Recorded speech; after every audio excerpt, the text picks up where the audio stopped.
I am sure sports. You know me there, I'm coast to coast representing. I mean, I say this is Righteous representing for Omar.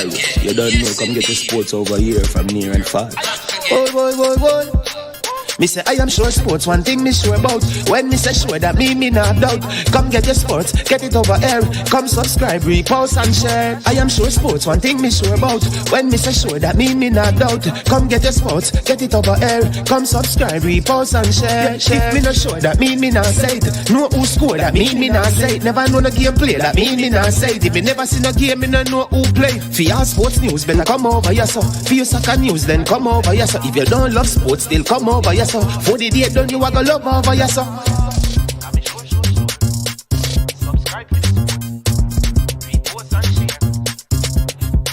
So when it comes on to behavior concerning football, Jamaica is decent. I am sure that if we can get all of these things done, set in place by the end of April, it gives us enough time before the World Cup campaign. Not afraid of no Brazil, no Argentina with these crap of players. We are good enough. Remember to like, subscribe, share. Listen, comment. Let me know what your thoughts are.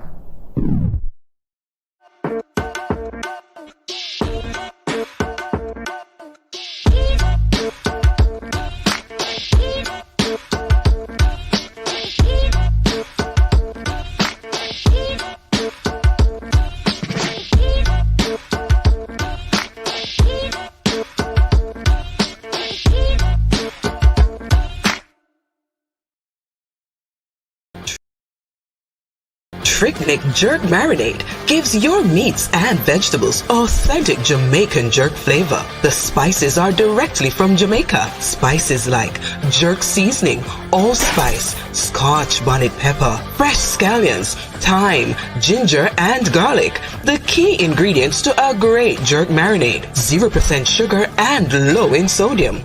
You want to try it? Made up of 18 Jamaican herbs and spices. Add delicious, bold flavor to your next grilling experience. Flavoring sauce, a marinade, basting, condiment, or topping. Trick Nick Jerk Barbecue Sauce.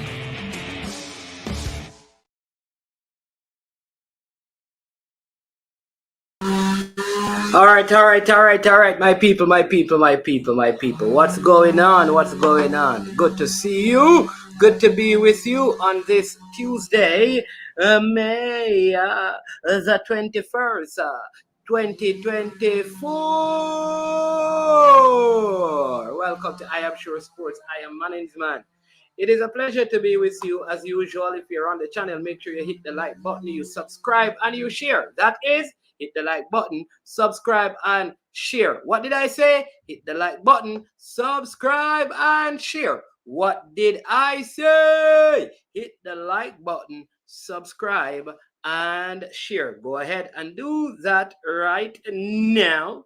All right. In the meantime, in between time, we continue to look to the hills from whence cometh our help. Our help comes from the Lord, who made the heavens and the earth. Yes, He's the great and mighty God, and He loves us unconditionally. No matter what you have done, no matter where you have been, God loves you, and He promises that He will never leave you nor forsake you, and His loving arms are always there that you can run to in time of trouble and distress. He is great and greatly to be praised. Yes, indeed, we are blessed indeed. No stress in our life. All right. So, turn on the mic. Now hear the sound through it. Man said, now hear the sound through the mic. Allah! Man said, him just hear the computer boss. I don't know. Let's check and see what is going on. Fresh God said, him now hear the microphone. Really, Fresh God, you now hear the microphone? I don't know what you're hearing. Microphone up and running, Fresh God. I don't know. Fresh God, test out your speaker, Fresh God.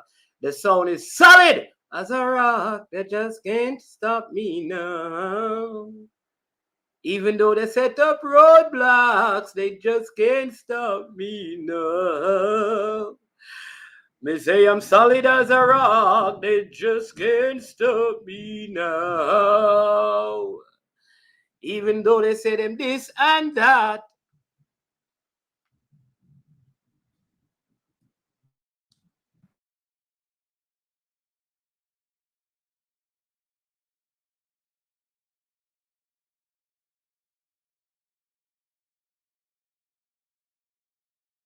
Yo, yo, yo, yo, yo, yo, yo, yo, me no know what. Hey, yo, yo, yo, yo, yo, yo.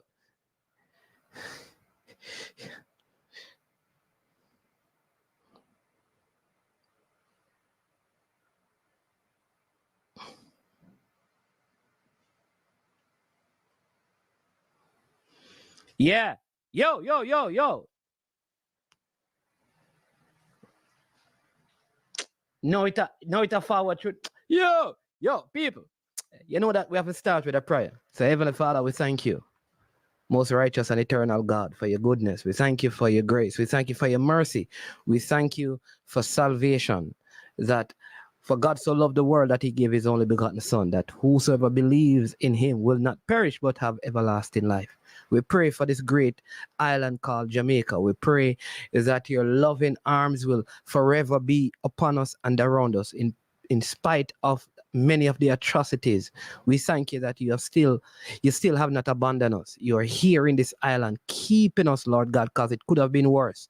So we pray that you will bring to an end, the many acts of criminality, especially against our women and against our children and against our elders. We pray that for our young people, you will again ignite a passion for their purpose inside of their hearts, that they will begin to see a better future, to see a better life and pursue that.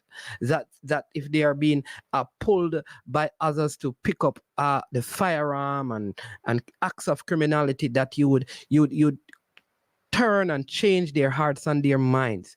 We pray for even the poor and the destitute all across Jamaica, is that you will be such a blessing to others that they will help those who suffer. Just like how that youngster had the loaves and the fish, and he gave it up to you so the multitude can be fed. We pray that those who have will give that to you, experience your blessing, so you'll give it back to us so we can be a blessing to others. We pray your peace upon every person watching this broadcast, that your shalom will be upon them and keep them and sustain them. Indeed, you are our shepherd, and we shall not want. We thank you and bless you in Jesus' strong and mighty name. Amen and amen. Selah that we say. Tell me if you're ready, cause I'm ready a long time. If you jump and shout out and give praise to Jesus, radical style. Tell me if you're ready, I'm ready a long time. If you jump and shout out and give praise to Jesus, radical. Hey, you don't know, man don't eat cheese. Me ever please. Yeah. All right, people, where should I begin? First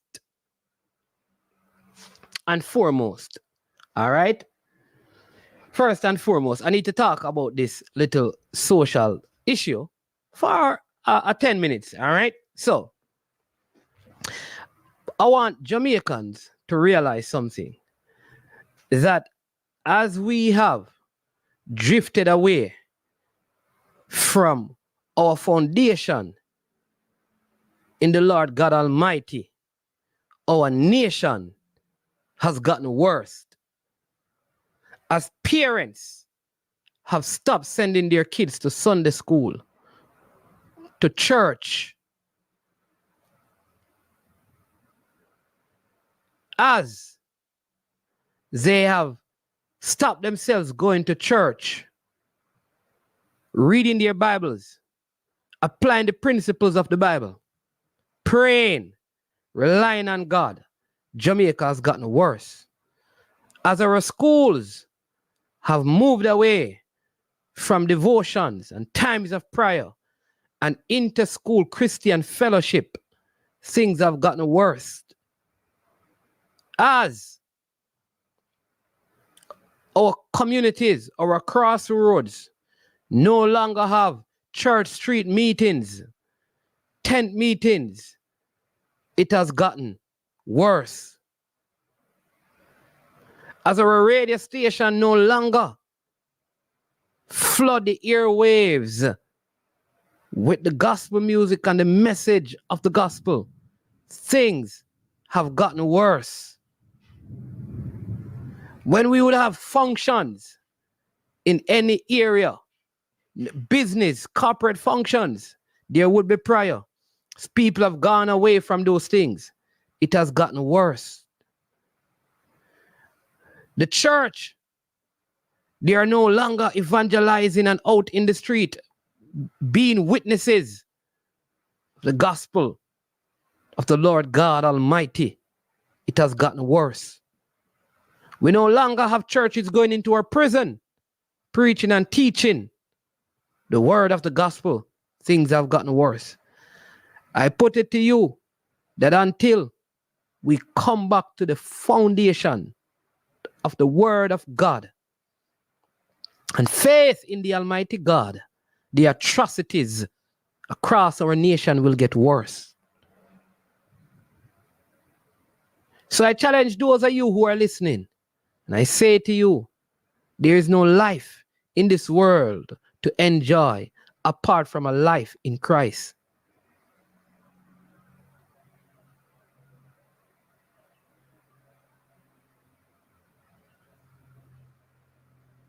You hear what I'm saying?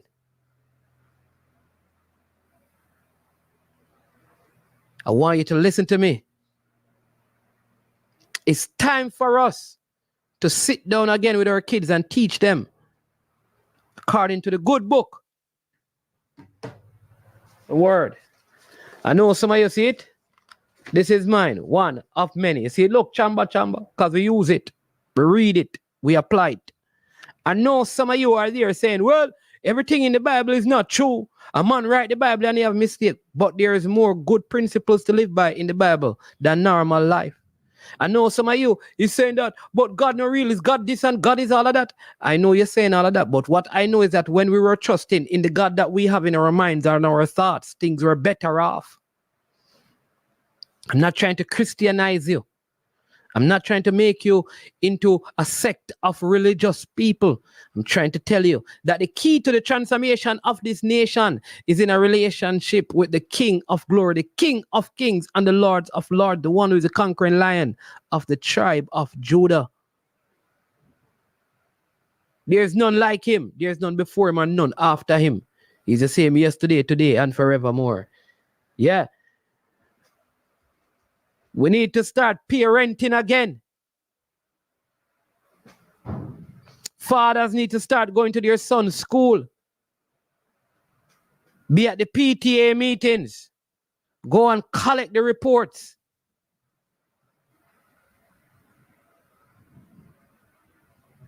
Get away, Gunners boss. Get away. Nobody trying to indoctrinate you. Get away.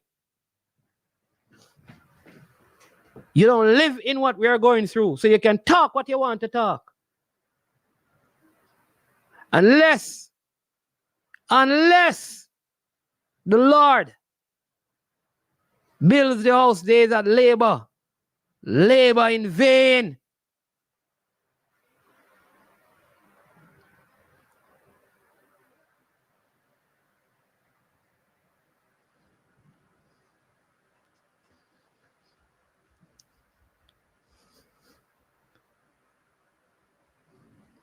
Labor in vain. So I urge you, brothers, sisters, to let us teach our youths. Every principle that you see man talk about, in life, it comes from out of the Bible, Yeah? They may paraphrase it, or translate it, or transfer the principle. But the core of it is right there. I saw an incident of some bus conductor and some young youth. How did we get there? How did we get there? How did we get to a place where you see a youngster, you can't say to him, young man, you need to go home because it's past time. And them don't tell about your mother and your father and your sister and your brother and your uncle and your grandmother and your aunt, all of those things. And ready to war and stab you up. Yesterday, a very good business partner of mine, one of his staff, did nothing wrong. The man started, so I had to stop him and say, do you work with this person? Man don't even know that him job is in my hand, you know. And he could lose his job because of his behavior. Because everybody just feel like the way to get along or the way to live life is to be disrespectful. I'm not asking anybody to trust any preacher Gunner's boss. Did you hear me tell anybody if you believe in TDGX? Did you hear me call TDGX name? Oh, yeah, call up people named Gunner's boss. Did I tell you about any teacher? Did I tell anybody about any church? Didn't you hear me say relationship Gunner's boss? Clean out the wax out of your ears.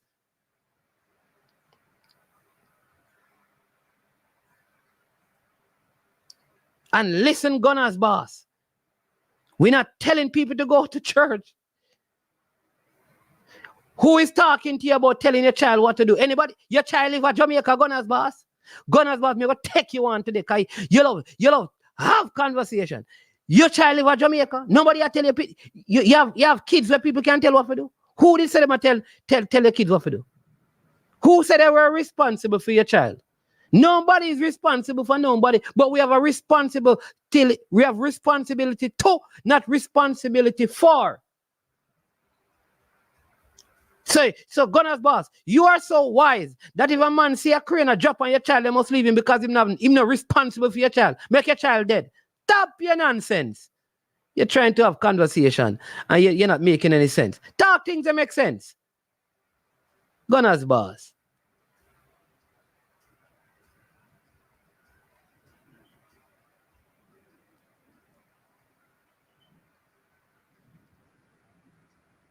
Go and take the gun off the front part of your name and call your nerves.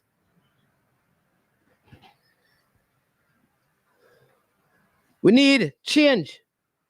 Let me tell you the next big thing that I realize. People. There you go, sir. All kind of witchcraft. Man, you'd rather people go around and tell the kids to drink blood and embalming fluid and all of them thing there.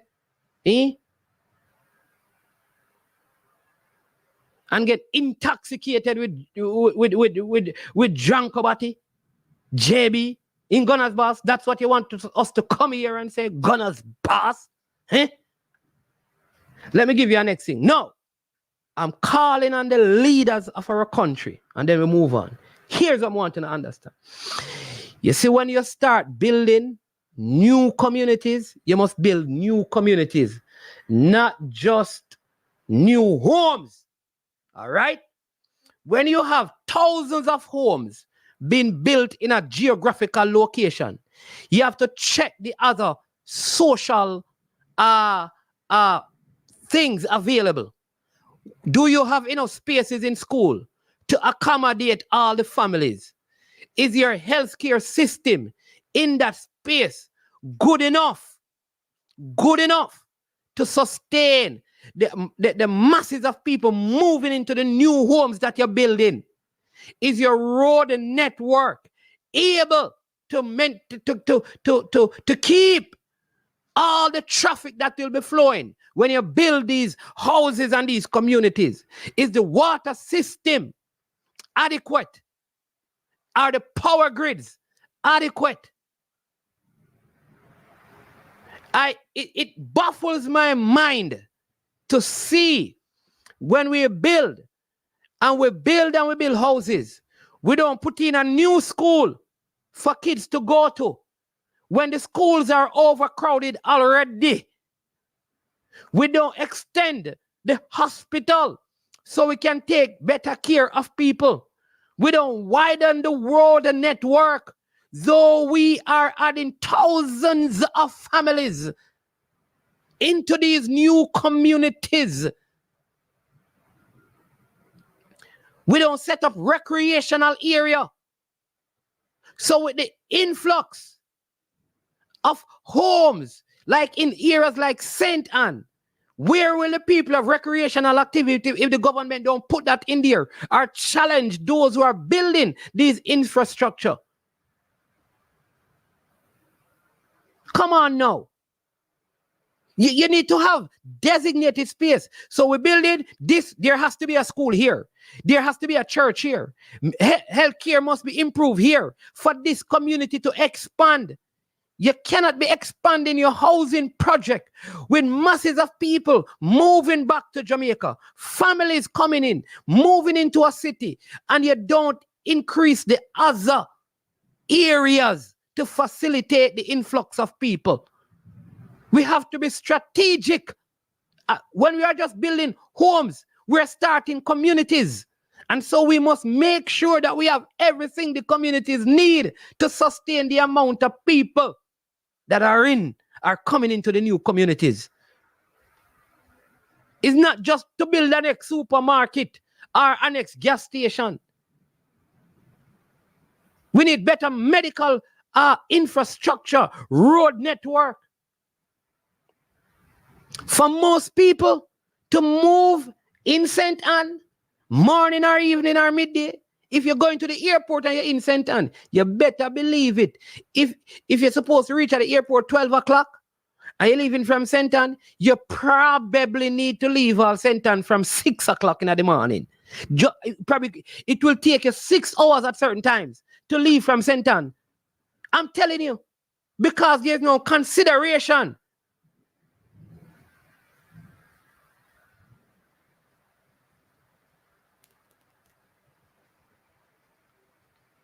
Given to these things.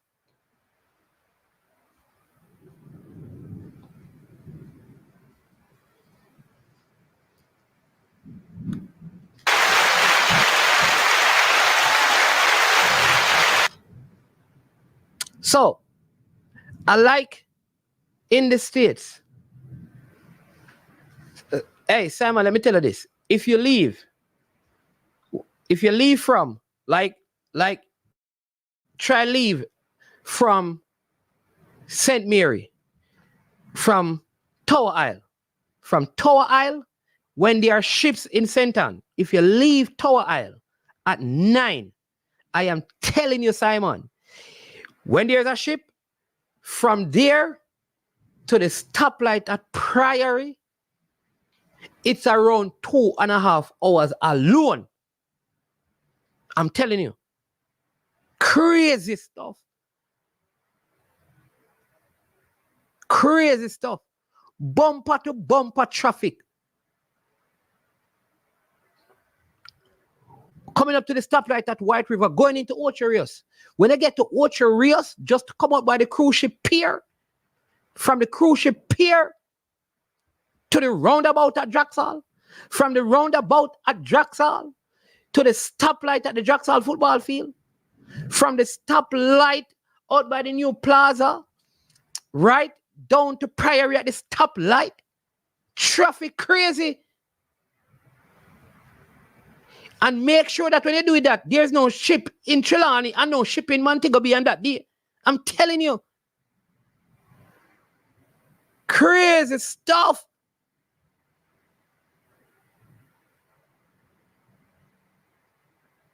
Crazy stuff. And I'm saying, it's good to build houses. Awesome thing, because people are supposed to buy houses and all of that. But if you're building houses and you're not improving in the other infrastructure, there's going to be a problem. There is going to be a problem. But that is it right now. I rest my case. Hope you enjoy that little social rant by Maninsman. Let me know what you think in the comment section on that. All right. Again, please hit the like button, subscribe, and SHARE, because sharing is caring. All right. Nitro, big up yourself. I know that Nitro said that. Maninsman.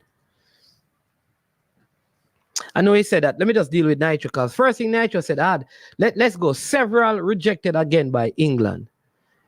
These people are let me say it, and he said that I should change rejected to not selected. Here's what I believe. I don't think this is like non-selection. These guys are being ignored, and ignoring, when you ignore somebody, there's a feeling of rejection that comes with that. I believe a lot of these guys deserve, I think Morgan Gibbs White did enough to get a call up. That's me. That's my opinion. Morgan Gibbs White did enough to get a call up. I think if there was any consideration for Mason Greenwood, he did well enough to be guaranteed a call up. I think Dwight McNeil had a good season as well. For the life of me, I listen, and it's not that the England team selected is a poor squad. It's a very, I think it's a solid team. But I think the fact that some of these players are constantly ignored.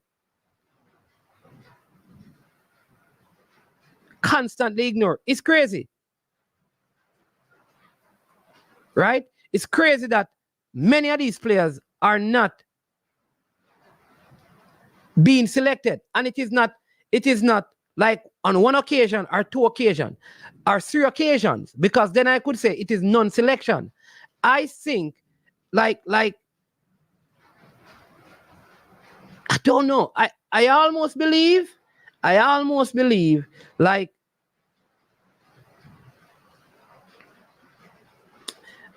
some of these players need to make a decision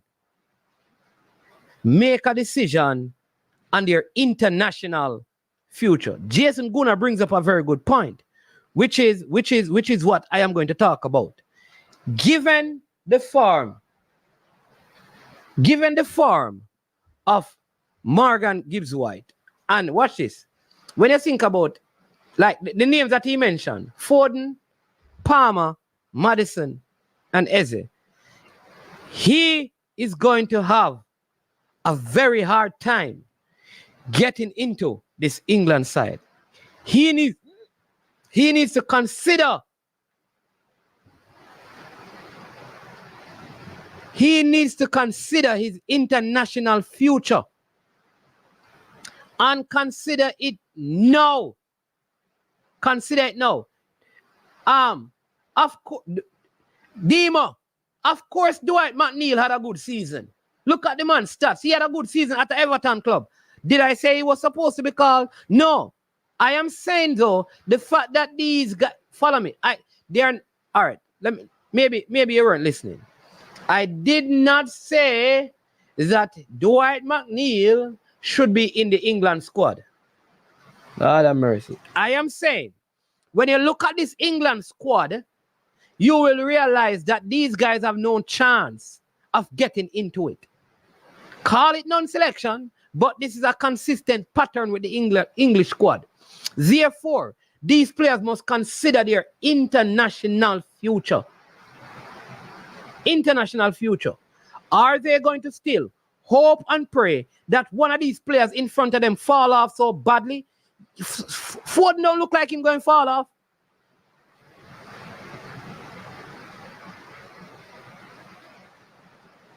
What? Gibbs played better than Morgan Gibbs White. Grealish played better than Morgan Gibbs White this season. I don't agree with that.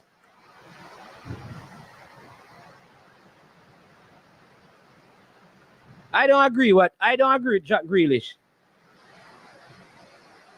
I don't believe that Jack Grealish had a better season than Morgan Gibbs White.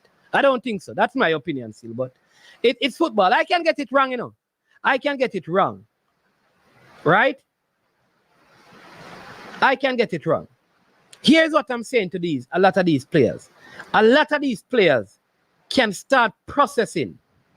If Trent Alexander-Arnold in the England squad and have a Jamaican passport, them money can go get a Jamaican passport. And Trent Alexander-Arnold never call nobody at Jamaica to help him. The man go get him Jamaican passport, him and him brother by themselves. So a lot of these players can go and do it themselves. And nobody don't have to know. Nobody don't have to know. Make a decision. Make a decision on your international future. There are several other players in the Premier League, past players who did their own documentation. A lot of them can. And at least I believe that will put pressure on the English FA when they know that you can represent the next nation. That will put pressure on them to possibly select you. So maybe you can be using quote-unquote Jamaica as a vehicle to get you into the English team.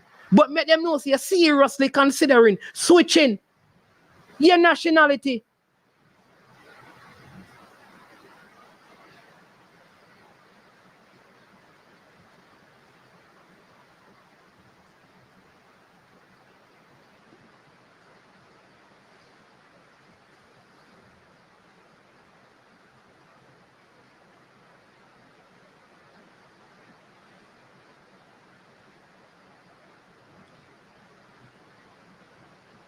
Yeah, this is a good one. It's a deep English field. It's going to be very difficult for some of these players to get into the England. Like, because you see this Euro team, World Cup qualifiers, look at the team, people. Look at the team. The team is a set of young guns. Set of young guns.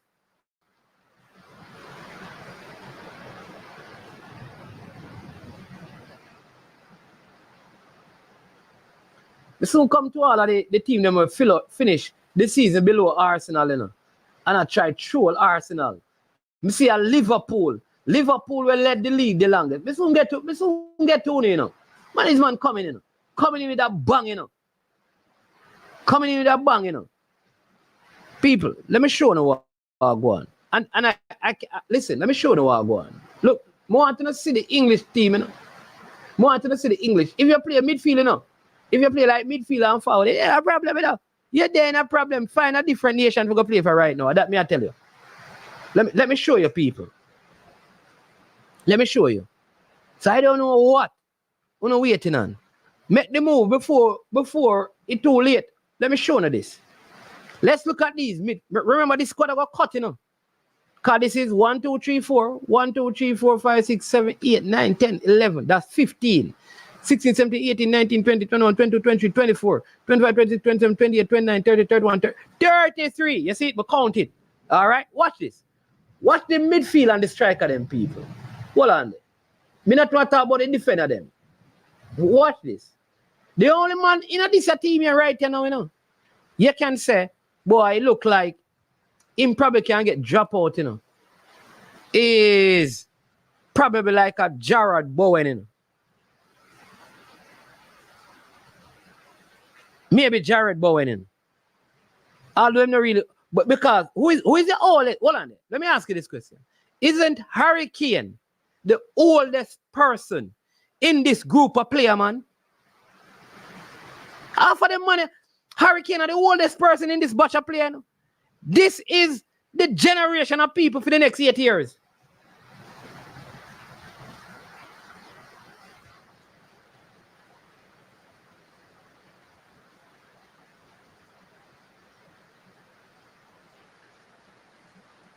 You understand me, people? This English midfield and attacking is a young setup player, you know. Only Tony probably in there that you can set up. Aaron Garner young, you know, man. Easy young, you know. Bowen, dead, you know. Kobe me, you know. Curtis Jones, Gallagher, Madison. And remember, you know, me believe, say, Kobe Mino will get dropped. Ivan Toney will get dropped. This is just my opinion. Adam Wharton will get dropped.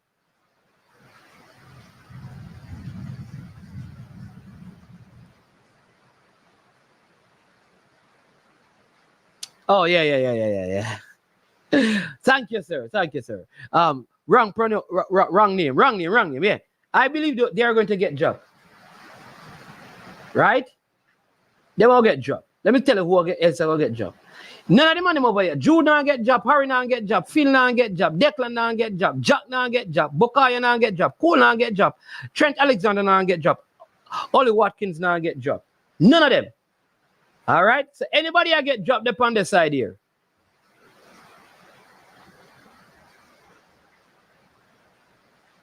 So how some of the man them will get in on the side? But if we make a move, make a move.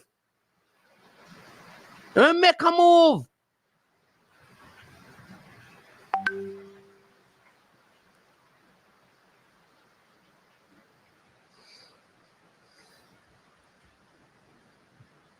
Watkins, yeah. None of the man on this side not going to get dropped, man. 1, 2, 3, 4, 5, 6, 7, 8, 9 of them over there, so. None of those 9 going to get dropped.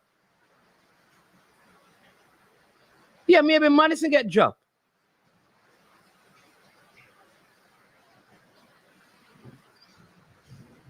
Right?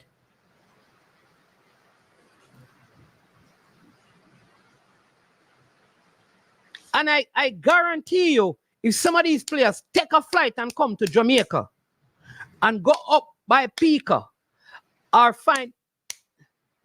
No, man. Dima, Curtis Jones, I'm a little baller still, you know.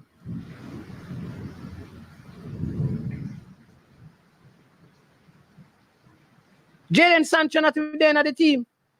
I'm telling you, we can all call some other players where not in the team, you know. In the setup right here, you know. One of my favorite not there, you know, was at Manchester City. Had a bad season. What's his name again? Midfielder. What the midfielder name again? City midfielder will get sell. We could play Calvin Phillips. Calvin Phillips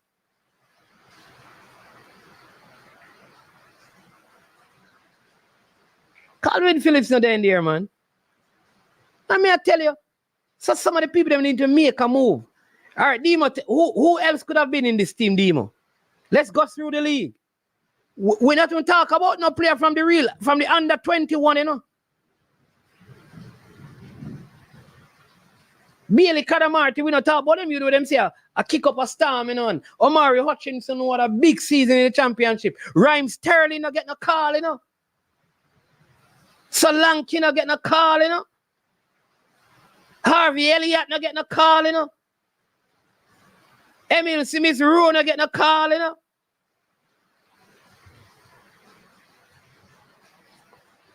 I don't even see Dan Burns' name in there.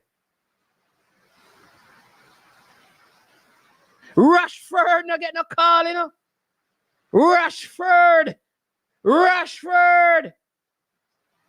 Where is Rashford? Where is Mason Mount?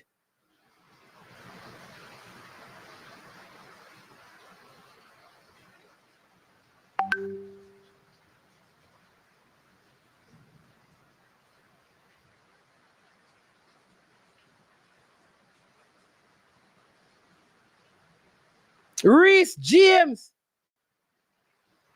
Tomorrow from no color. Yo. People, them not really realize. I will put up Chris Wood name. I said, take out Chris. Hey, delete. Hey, Fresh God, delete the comment about Chris Wood. Delete the comment there. I will put that. Dan Burns play for England, man.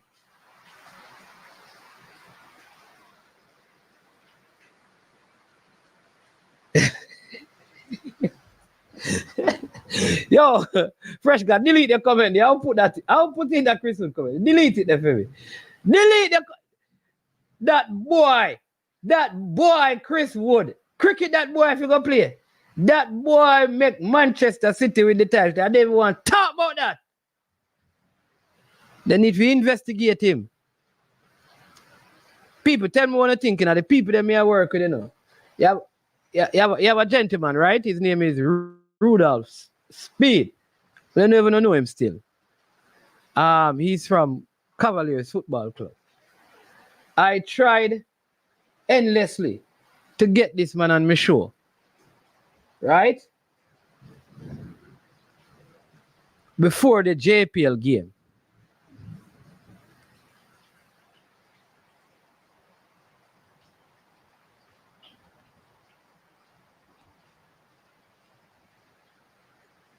You understand me? Can't hear nothing from the man at all. can't hear nothing from the man, people. I can't hear nothing from the man. Hold on, let me Mr. Speed. Him say one. Let me see if we can send him a link here, because I tell you about Mr. Speed, All of a sudden, Cavaliers winning,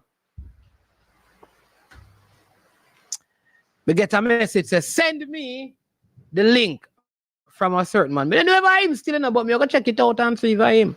Because I want to know where he was. Where he was. Man, disappear. Man, come on. But now him when he want come talk. You alone are going to talk when you forward on the show. Because I have nothing to say to you. Because when I want to talk to you before the game, you're nowhere to be found. You understand? Eh? Yo. Ward Prowse. Jesus. Benjamin White. Benjamin White. Where is Benjamin White?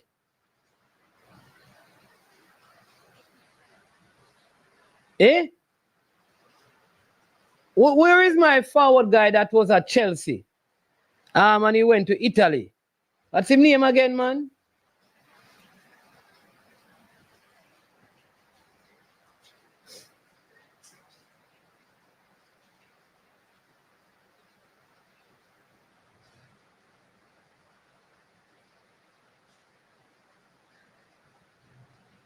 Tommy Abraham. Where is Tommy Abraham? Yeah, yo. I'm saying that some of these guys need to really look and think like, listen, Eddie and Ketia, Loftus Cheek, all of those guys.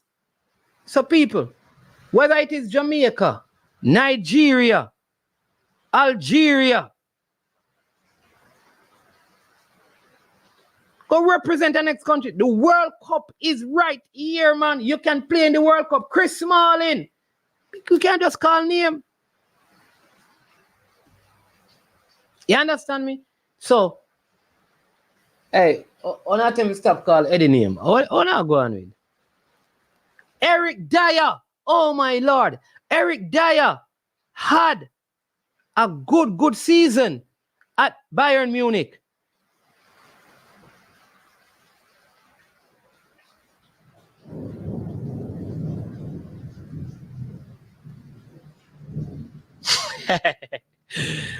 If Simon put up Phil Jones comment, somebody deleted for me.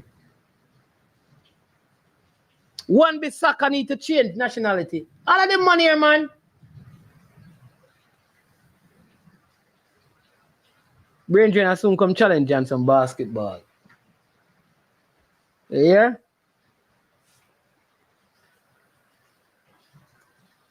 So, any baller, any one of the baller them listening or hearing this, talk to the baller them. Talk to the baller them. Talk to the baller them. Say, it is time. It is time to go and represent or get citizenship in the next nation. Whether it be Jamaica, whether it be Bermuda, whether it be, I don't know, whether it be the USA.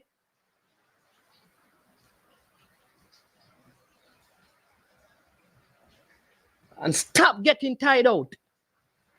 Stop getting tied out. Ben Godfrey. Not that he can make the English team right now. Max Aarons.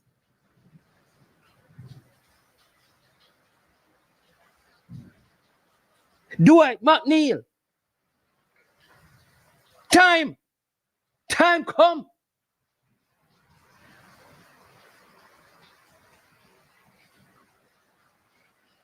Hey, I want to talk about Knicks and Rs. Hey, Fresh God, delete the comment there from RR for me, Fresh God. Delete the comment there from RR. Any man try to come here and talk about man is teeth get kick out. Arsenal teeth get kick out. Knicks teeth get kick out. Mount Pleasant teeth. Fresh God, any comment like that, delete it. Oliver, you put it in the comment section. Fresh God, just delete it.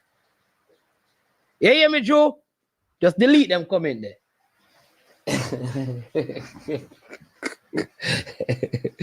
Yeah.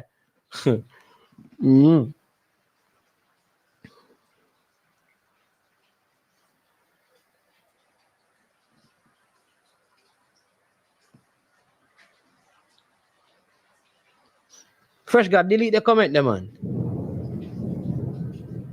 Oh. Delete that comment.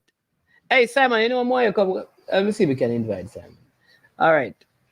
But on a serious level, though, I think a lot of these players really need to consider their international future. Because what I don't want to happen is that the team qualifies for, any one of these teams qualify for the World Cup, and then it is at that point that players want to come and join the teams. I think that if they want to, they should do so now. Now is the time. Now is the time. Now is the time. Where is actually Chamberlain? Him still play football? All right, Kyle. Hey, Kyle, jump on the Kyle. Hey, Kyle. A long time I don't see you drop a super sticker or a super chat, you know, Kyle.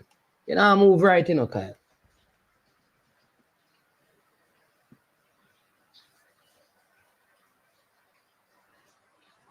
I'm telling you. I'm not just saying to switch to Jamaica alone, you know. There are other nations that they can play for as well. But a lot of these guys, this English team is so young. This is the next crop. If this team wins the Euro, you really believe they're going to break it up going to the World Cup? Come on.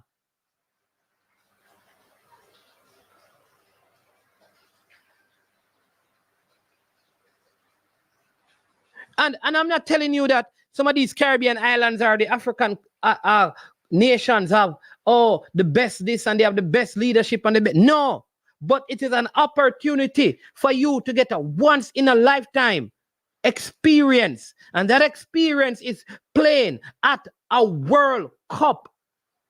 There are many before you who would relish the opportunity to do so, but they can't. You can do it.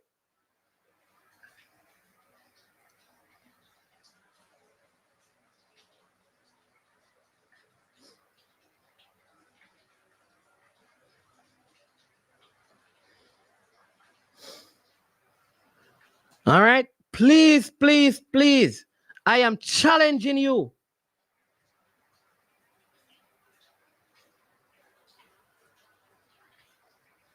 Hey, Simon, I sent you the link, right? Because, you know, I want us to talk about the under 17.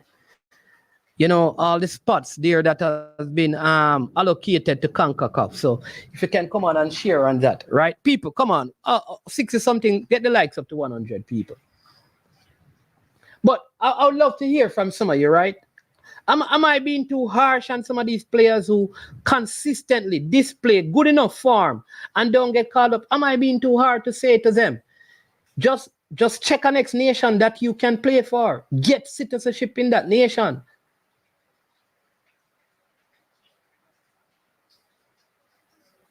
You know that the U20. All right. So, yeah, man. Thank you, Jerome. We have Simon Preston. We're going to talk U17 because the U20 and the U17 game, the U21, but I heard that the U17, who were like 15-year-old and 14-year-old, knock some ball from the U20. I don't know if that counts because then get 3 low. So, I don't know. But Simon Preston, welcome to the show. The man supporting Cavaliers in black and white. Afternoon, Chief. How you doing, man? Hope you're doing well. It was a good final, man. Sorry we never see you, but it was a ram, you know. Don't worry, man. Me see you, man. Now you're on John Wall, man. Sit down, man. I take notes. You understand right, me? one second, yeah. man. One moment. Yes, Chief. Yeah. Okay. Understand me? So, yeah, I think it's time. Like some of these players can play for Ghana.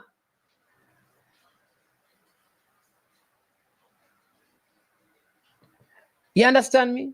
A man like Max Aarons, man. Rope in. Kyle Walker-Peters. Rope in.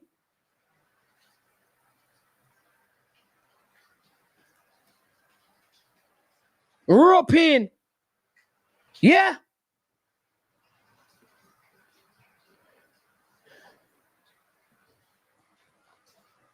What about Justin James? Is Justin James ahead of Tyreek Mitchell? I don't know. What about that other defender? What's his name? The other defender at Crystal Palace. Nathan Ferguson. What's his name? Is Nathan Ferguson? What's his name?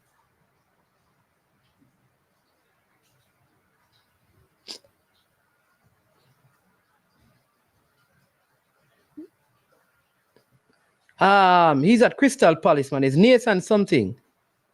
Yeah.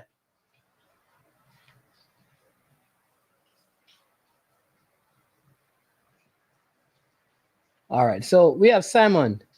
Yeah, man. He's back.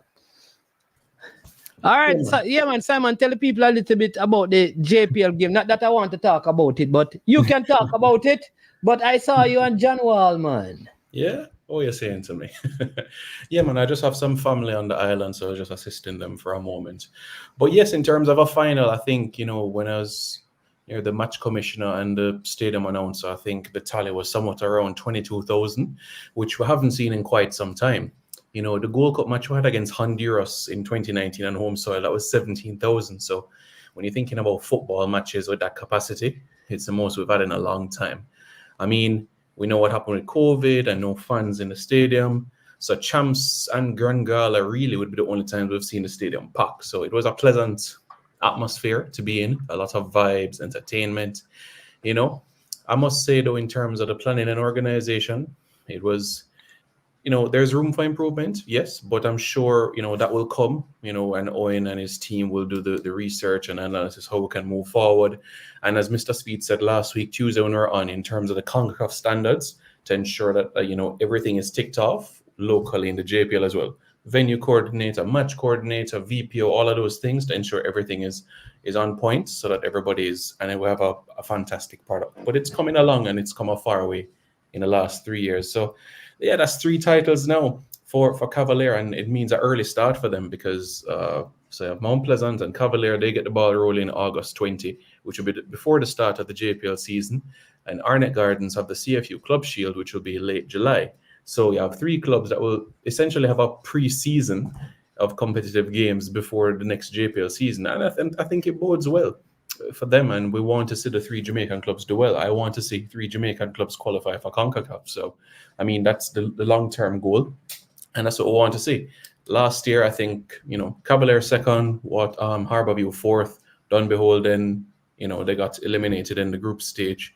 So I want to see this time 2 Jamaican clubs qualify at minimum. So that's what I would love to see moving forward. Yeah, I think one of the drawbacks, something they have to work on, is during the entertainment, the control, and I think that's an issue the stadium have to work out. Jamaica is not disciplined to have an unfenced stadium, because I could see Jamaica winning a big game and fans invade the pitch. I feel like I don't think that would happen in the States or in Canada. No, I agree. And so many things could have happened in that moment. Yeah, 100%. I was even thinking just like the way you did as well. What's going to happen the day we qualify? Because people are going to run on the field. What's going to happen? So I think more manpower. Personally, that's how I feel. I think more manpower around the cycle track. Because usually what would happen in previous World Cup qualifiers would have, when you reach those coming from outside coming in. Exactly.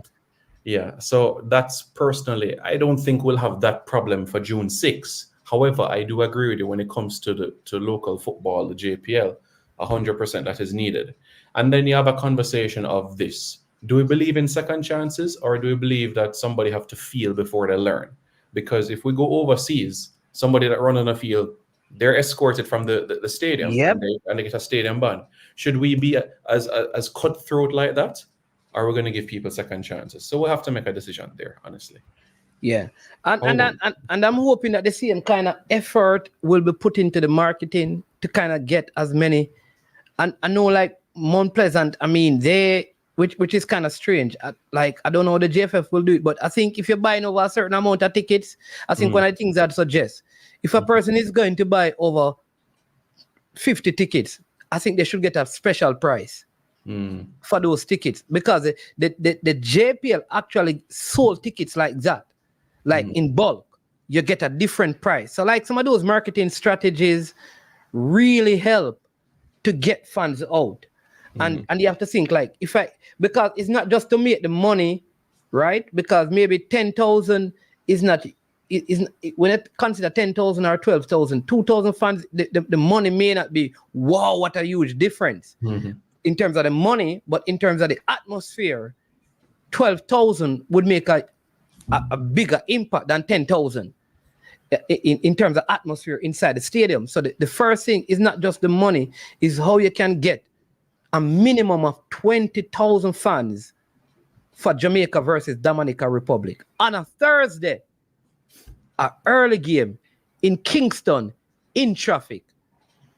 How are you going to talk to companies and say, listen, if a person has a ticket, and this is part of the marketing, like the gen said, come out and say, listen, we are asking companies, if you have somebody who has a ticket, we're asking you, can you release them early to come to the game to support us? Like that kind of effort, like you need to hear like from the president and the gen sec putting that message out there, I believe, so that companies can say, you know what? And you probably, you know, if you know like a company, people from the company, like, probably 40 people from the company want to come to the match, you probably need to call the CEO or the director and see if see if something can. But those things I think will make a significant difference, because one thing I know is that a lot of the players from England, they have never played in a full stadium in Jamaica. Correct. Hands down. Yeah, you're spot on. Especially in the current roster, I was even jogging back. Even Andre Blake, who's been around for over a decade, hasn't experienced an atmosphere like what we saw at JPL's. So we really he was there. Yeah, and he was at Shamar the game. was there. Correct. You know? Yeah, so they would have seen. So imagine you are an international goalkeeper, then you come to a JPL game, you see this amount of crowd, and then you turn up for a national game. And not only that, you saw the blue of Mount Pleasant and the white of Cavaliers. You didn't see a lot of Arsenal jersey and Manchester United jersey. No. The Mount Pleasant fans, you probably saw some Chelsea blue. Yes, for sure. At most, yeah. And it was essentially the same shade of Mount Pleasant. So yeah, you're absolutely right there. And I see some persons in the comment section as well. Hopefully later this week, a great conversation, whether it's, with yourself and Conrad or yourself and Rashid, I'd share the information. So they would make themselves available later this week to delve into that. But one of the things that, that Conrad has put together is that for all the content creators on YouTube, to give them what is a discount code so that persons can, so Manningsman has an I Am Sure Sports and advertise to fans. If they use this code, the I Am Sure Sports code, they can get 10% off the ticket. Awesome. There you go, Demo. You're getting 10% off. Beggy ticket, Demo. Yeah, so Conrad would outline when it would start and if it would last up to match day or the day before match day, just to drive that as well. Yeah, but that is one of the things to be unrolled as well. What about it? I think the other thing that messed up the spectacle a little bit. I almost felt like Sabina Park, although the crowd could not. Yeah. Hold in Sabina Park, but the issue with the marking on the field, man. Hello. Carla, just hold on, you're live on here, but Simon is going to say something. I'm live. Yeah, man, hold on a second. Yes. Yeah. The marking on the field, man. How did they allow somebody to mark that kind of? Why didn't they use white? That's a question for Major Desmond Brown of Independence Park Limited. I think it has something to do with primary champs that is ongoing right now at the National Stadium. No, it was Scotiabank. It was Scotiabank Sports Day. Oh, yes, that's right. The Scotiabank Sports Day. Yes, Siobhan did mention that. Very shocking. I'm saying that it's okay to mark the field, but why not mark it with white? Like I'm thinking, who came up with a genius idea of painting the field in that green. What they thought it have blended in with the grass or something. I can't understand. Yeah, I'm not sure the reason for the color aspect of things, and that's why it's so important that all stakeholders play a role in terms of these matters of this concern. So we know, okay, what are the clashes? Okay, this event is this day. Well, guess what? We have a football match the 19th and June 6th. How we can ensure that this is up to a certain standard as well. Yeah. That's why all stakeholders are important. And that's why I'm very happy that Major Desmond Brown came out on that well and said, guys, we know we have 2 track and field meet coming up, but guess what? No shot put, so the pitch will be fine. Clarity is given. So we know a lot of track events, but in relation to the field events, it's mainly going to be the triple jump and the long jump, but no shot put, which would have an impact on the pitch that we play on, which is good. So yeah. All right, awesome. All right, we have a caller line. Caller, welcome to the show. This is a man who is part of the group of people. Reggae boys community. We can't declare our name now because we were beggy. We were kicked out of a group. Huh?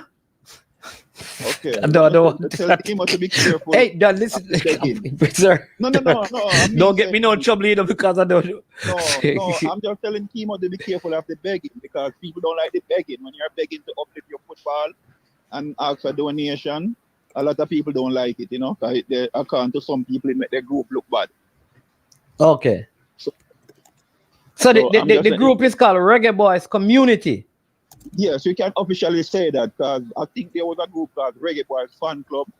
Okay. We came to get signed and we start asking for donation. And when the person that formed the group saw that the donation reached a certain amount, he registered a company in Denmark. I think he's from Denmark, to be correct. I want everything to go through him. And so we just decided to. He was trying to put the power with the founder of the group, and the group want the power to lie within the funds. But at the same time, he didn't put any effort into donating. He was constantly saying he's gonna donate next week, until he just finally kick out all the people that was asking for donation, like myself and Tennessee and. All right, don't call him. Don't call him. I'm telling you, we kick out. No, but I don't know if the people want to know that they were kicked out of the group. I don't know if they want to name. Eh? They don't care. I don't want to be there. I only want peace in us, sir. I don't want no problems. Yeah, there's no problem. So I'm just telling you that the Reggae Boys community, a new group that we and so you are the same group doing the 200 tickets. Yes. So we and Kyle came together. Awesome. We're gonna put a marching band. Okay. We're gonna have banner, and we are negotiating with the JFF now to get the tickets cheap, to buy a minimum of 200 to give away. So. Awesome. You must be careful of the begging them. I drone you. All right. Okay. So you're in dialogue with the JFF. That's good. Yeah.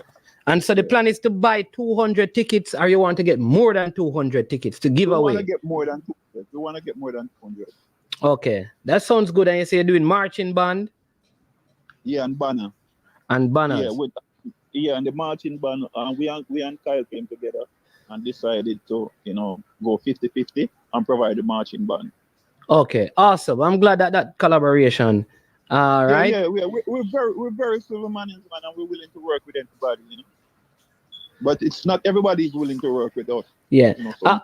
All right. I know that there is Yardman Army. They have bought is a TIFO or TIFA. You know that massive banner? FO. Yeah. All right. So they have one that is somebody that they can card it because they are the official travel everywhere in the world Reggae Boys fan. Yeah. Yeah. Okay. TIFO. So they have one of that for the game, but it is in England because it was made in Europe, right? It's authentic and original. So they are now trying to get it to come to Jamaica. They already said people who did the watch party at the Nations League that is our Cranky and Minzy that they did at the Nations League. It is that same group, the same guy you saw running up and down in the cold of Canada called AQ without his shirt. So that same group, they are called Yardman Army, right? So right, so they have that part that they do. So they have this massive banner. So like they will be in Dominica for the game there. They are going to be at the all the games in the Copa, because that's just their thing, right? So we at the moment we can only afford to the local game. So if you can put me in contact with them, probably we can work out something where we can partner with them. yes, so if you have somebody like from England coming down that can bring like that package for them, yeah. So what I'll do is that by the end of the show, I will make contact and connect you with Adrian Armstrong. They call him AQ and Bam. From a youth national footballer, played under 20, Marlon Bennett. Yeah, man. All right, then, not a problem. All right, blessing. All right, that was Dub Hub. Yeah, that sounds like some good plan, Simon. One set of fans doing 200 tickets. That's massive. Mm-hmm. The more the merrier. Absolutely, and we still have 16 days, so 2 weeks and 2 days. So day by day, if another person does that every single day, then you're looking good. 1-1 Coco. I don't know if it, because I was watching on TV. I don't know if it is my eyes, but the stadium looked dark with the lights on, like the lights not working properly. Well, one of the south towers, which is right to Mountain View. Right. So one of them, not all the lights were on. I'm not sure if bulbs needed to be put in or if it was blown, but just one of the towers, not all the bulbs were on. So again, a question for Major Desmond Brown in relation to that, in relation to how... I want to tell you, it looked the same way at the Jamaica Invitational. So I am wondering, because I know with international football, there has to be a certain amount of... To host a night game, and I think it would be tragic if the game ended up like not playing at night. So that's something that needs to be checked. But Simon, tell us about the U17, because just found out that there are 8 spots for CONCACAF. That's 8 straight qualifying spots or playoff spots. How does it work? Go ahead and talk to the people. No problem. 8 qualifying spots, people. Yes, 8 as in 5 plus 3, 8 as in 4 plus 4, 8 for CONCACAF. This is massive. This has never, ever, ever, ever been done in our region before, to get 8 spots for any FIFA tournament. The most we've had at an under-17 men's tournament was 4, and now it has been doubled to 8, and that in itself is huge. 8 spots for CONCACAF itself. And in relation to the other confederations, no, 9 for Asia, 10 for Africa, 7 for CONMEBOL, South America, 11 for Europe, and 3 for Oceania. So that's how they come up to the 48. And of course, Qatar is hosting the Under-17 World Cups. So you take away 1 spot from Asia. So Asia would have, in fact, have 8 qualifying spots. So a double what we used to have for Under-17 World Cups in terms of qualification. Yeah, let's welcome Mr. Speed. Before we bring him on to gloat on his color and his Cavalier's victory. So how does it work? Is it like 2 group? How the qualification works to get one of those 8 spots? Well, CONCACAF haven't revealed publicly the qualification process, so we're just going to have to wait and see how that will go. My understanding is January is the qualifiers, so we're just going to have to wait to see how the format is for the qualifiers. But it's 8 spots. I think you're muted, Munnings. Yeah. All right. Oh, Mr.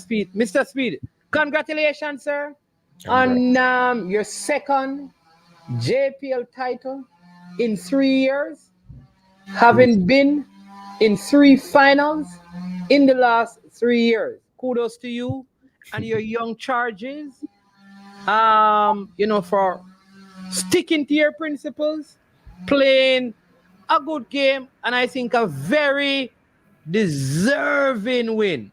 I thought the better opportunities from the starting whistle to the end of extra time went to Cavaliers. And if it wasn't for the post, you could have, and brilliant keeping by Shaquan Davis, you could have won probably like 3-1. So kudos to you.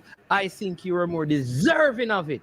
But I must say, I do not appreciate the fact that for the entire year so far, you have been on my show.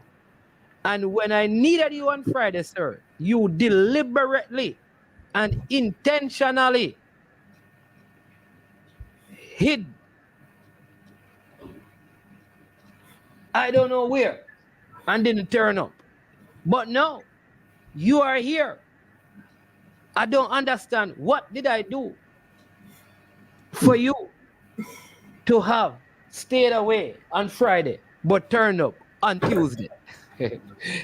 Simon, how are you? Yes, Mr. Speed, doing well, man. Congrats.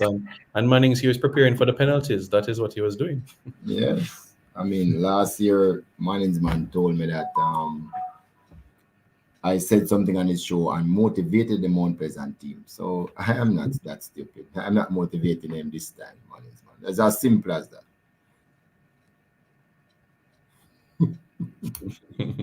Yes, sir. Talk to us about the game and about just the whole atmosphere and experience and what that means for Cavaliers and Jamaica's football locally. Well, I'll talk about Jamaican football first. You know something?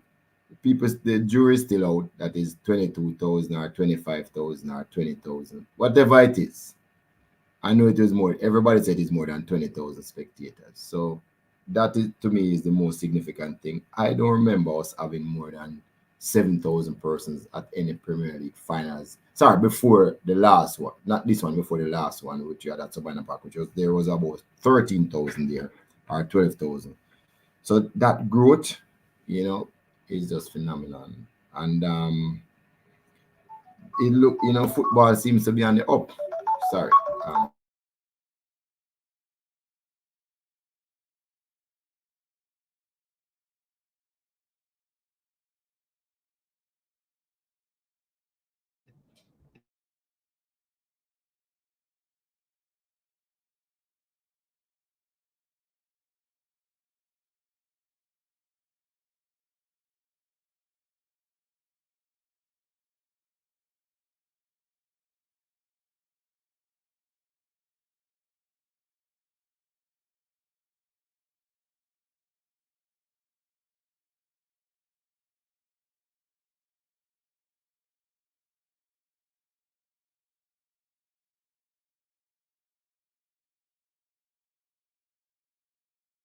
Sorry about that.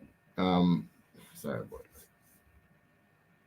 Yeah, so I was just saying that that development of that league is really so good that this must be a catalyst for us to look at what happened there and to see if we can do other leagues, the same type of promotion, and also the World Cup qualifiers, because it looked like for one, for a long time, Jamaica was like stagnant, but now it looked like we're really stepping up our base and going somewhere. A lot of people don't realize that the number one league in your country really tells you what the state of football is in the country. The number one senior league tells you the state of football in the country. It's a very good indicator which people look at. What is the average age of the Cavaliers team? 21. It's a little bit older this year. Last year it was 20.6. This year is a little bit older. It is 21. And I must say that in terms of the game, I think the standout players for me was Richard King. I thought Richard King, Kyle Ming, both of them had excellent games. I thought the goalkeeper wasn't as solid, except in the penalties. You have to give it to him because he saved a couple of penalties, because I thought that goal was a soft one. I thought the Mount Pleasant goalkeeper was extremely good from start. I'm telling you, everybody have to move over to him now, in my mind, in Jamaica as a goalkeeper. That first save from Jalmar in the 4th minute, him can't do it again. I can tell us him won't save that ball again. That was something else. And even busy penalty, he was going to him right and stretch up him left hand and save it out of the middle. That again was an superb save that And I think he made one more. He was really good. I mean, he's one of the players that me have to say, yes, this player is one of the best performing player in the league right now. It's really good. All right, Simon, who are some of your standout performers? I think you hit the nail on the head with those. I think about going back to 2021 final, Richard King converted his, and similarly 2 nights ago doing the same as well. It helps to have those players that have been there, done that already, and those players that have tasted silverware, and of course have won medals for the club as well. So that bodes well when you have that experience.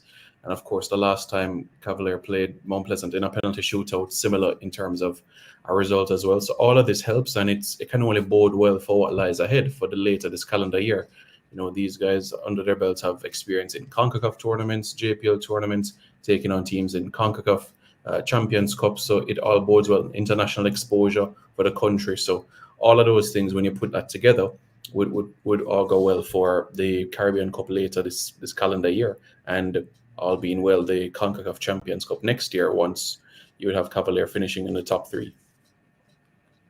Having some noise in the background. I saw it at Mount Pleasant. I saw Devontae Campbell and the goalkeeper were probably 2 better players for them on the day as well. I saw Devontae Campbell caused a lot of problems. I just believe that Mount Pleasant got it wrong. I think Mount Pleasant went into the game concerned about Cavaliers and the counter, so they were trying to sit back instead of not attacking, and I think that cost them the game. I cannot understand for the life of me how Shandy James started the game. I can't understand how Demario Phillips started the game. Demario Phillips in the first half was shocking.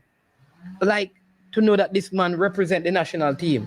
I don't know if anybody if he looks at it, it was shocking to see his performance, and these guys don't like to be criticized.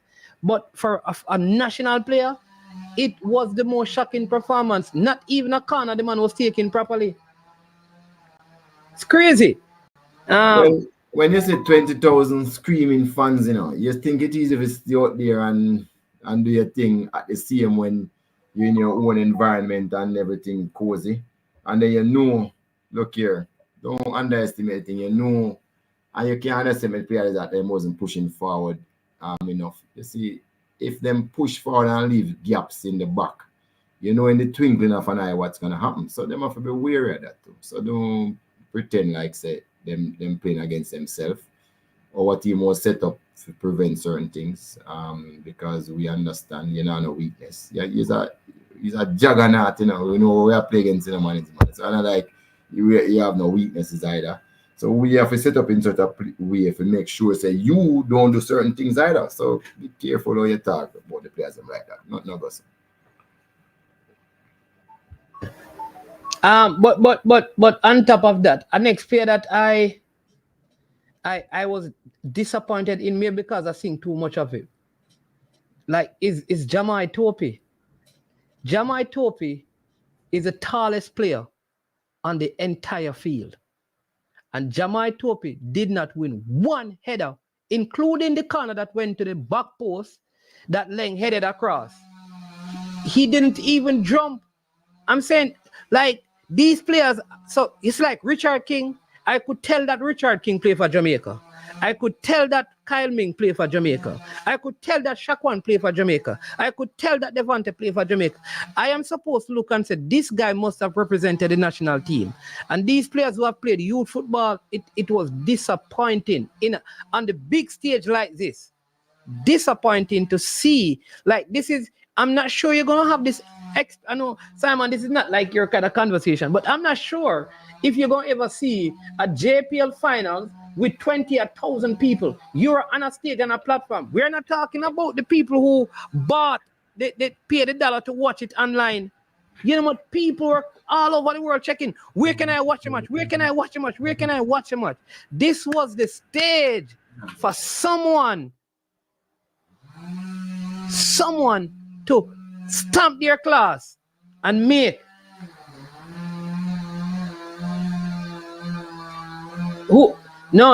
I didn't. Marlon, he didn't lose a header, it was Duxley. But when the ball went across, and watch Topi on the corner, Topi doesn't mark the best Cavaliers header. Hey, We spend time here watch the team, them Simon. Me take their notes, you know, me always have my book. All our Cavaliers headers in the box are won by 3 people and 3 people only. Ming, Leng, and King. Topi must mark one of them. Must. You're playing with 2 centre. Doctor not supposed to mark any because he's not good aerially and he's not tall. That's simple football 101. But I don't want to talk because So no, but I mean that is if their tactics is marking, support them use a zonal defensive system. You see, you YouTube coach, you see. they did the zone, but they mark the best. What I'm saying, they use both, right? So watch this. This is what I'm saying. They have man-to-man marking and the 3 danger players. And But the who 3 said that danger in- players, the who 3 said that danger in players method? cross the ball. Ming block, Leng headed, King scored. How that happened? What do you mean? Because last year you gave Cavalier a master class in scoring set plays. Remember last year? The whole year we work on it too. You understand? So why you never have none to say when you scored 2 header last year and by the same person? I mean, Me, cause you're defender them. you did? Yes, because that's what I'm here to do. But my thing, somebody just asked it, is why like Nathaniel James never start. I thought like there are certain things that I saw. I thought they should have moved Daniel Green from the center forward position in the latter stages of the game, holding up the ball. If you want somebody to hold up the ball, this is a game now. You're probably putting in Bradford, but it is what it is. I think Cavaliers got their tactics right on the day. It's football won in the end. At the end of the day, football won. Because people were so happy to see the crowds again. I know there probably have been a couple of JPL games, Premier League games in the past where you had massive turnout, but this is probably up there with most of them in terms of turnout in probably the last 30 years of the football. So that is good. Cranky says, I thought Cavaliers was very organized for such a young team. So those who say Rudolph cannot coach needs to revisit that sentiment.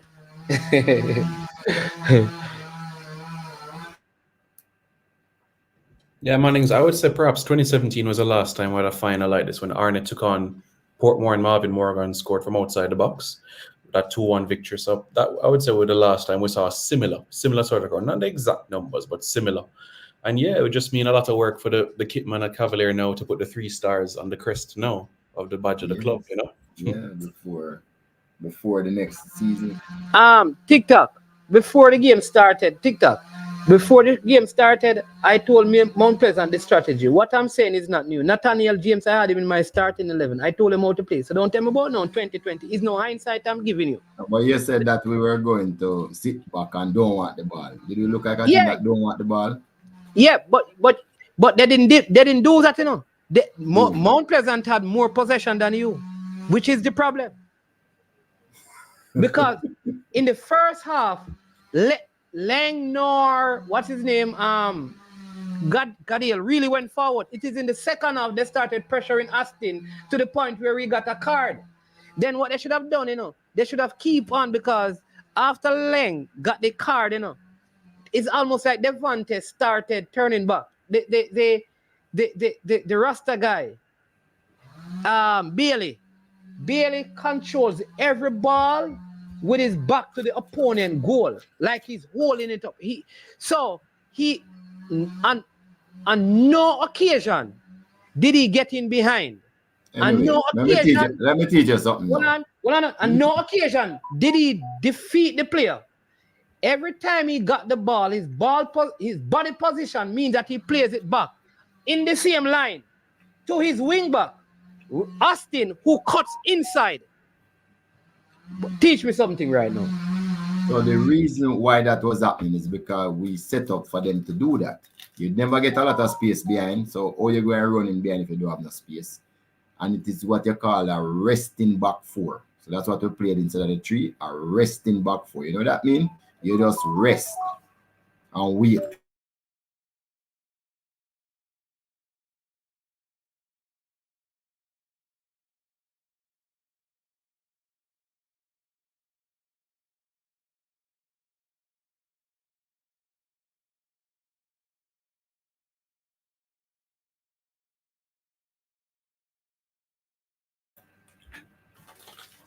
So he was always going to get that ball, Mr. And if him get it over the top, he would have to be chasing it to the corner flag or chasing it down the corner, which was kind of difficult for him to do anything. So it's not like he's in do it because that's what he wanted to do, management. You can make players play or you want them to play based on what you do.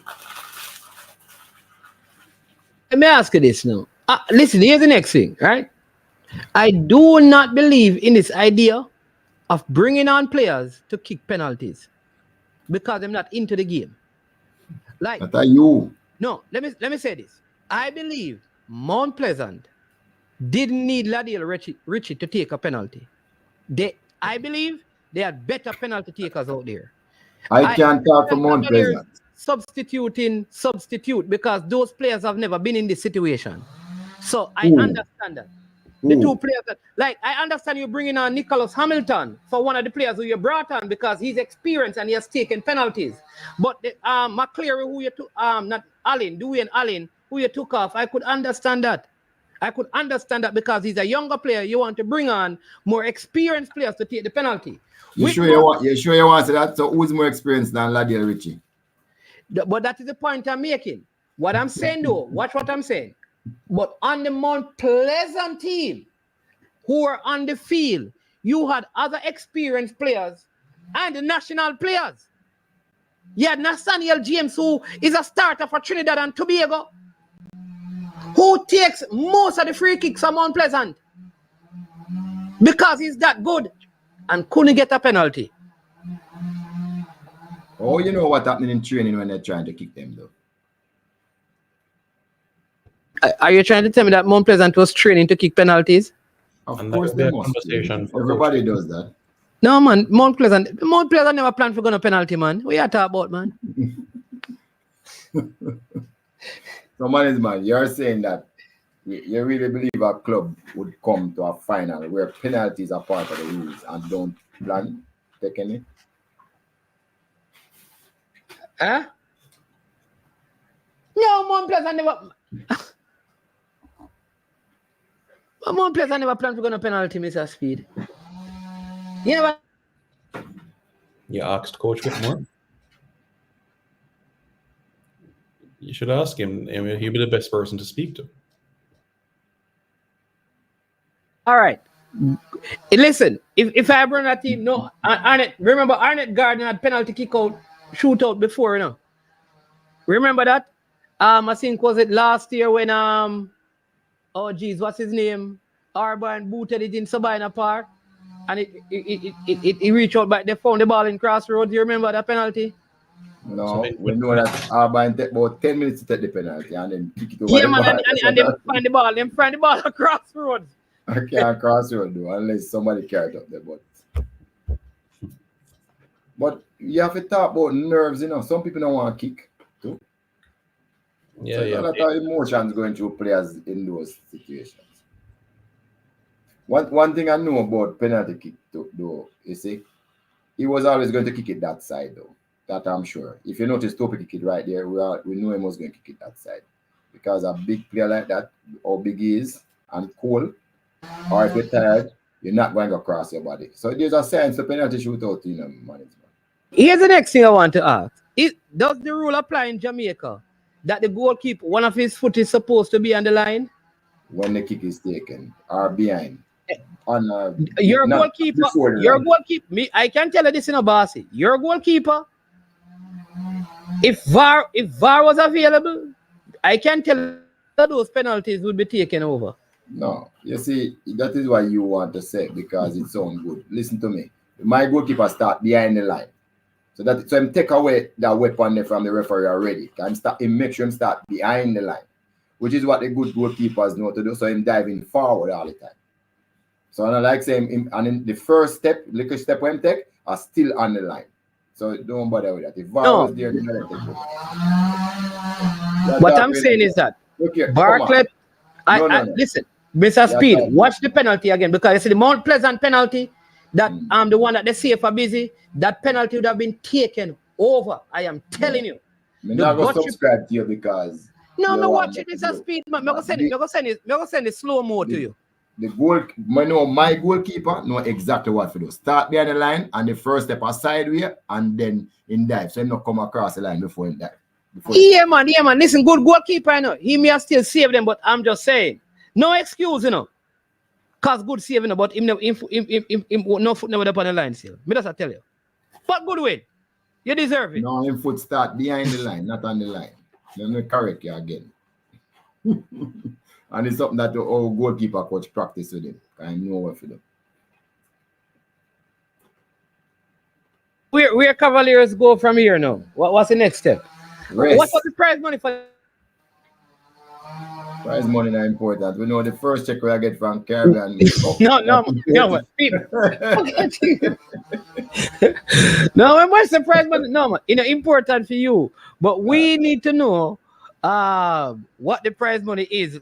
Because with that kind of turnout, you know, maybe the purse get bump up a little bit. So what is the prize money for the JPL, for winning the JPL? I know last year it was 2.5 million. That's all I know.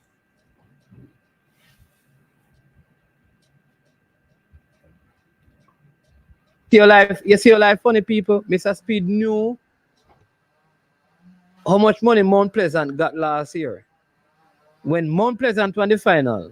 But this year, Cavaliers win. Him don't know how much money. Them thing I know, Mr. Speed. How you know how much money Mount Pleasant won last year and you don't know how much money Cavaliers win this year? Professional football send it out. I mean, it's not a secret. When we did win the year before to at same 2.5 million, we get it not change from that. Oh, okay. So you give them a break for the rest of May and a part of June and you pick up again for them? No, all of May, all of June. Me and the technical staff will work out when we start in probably at July 8th.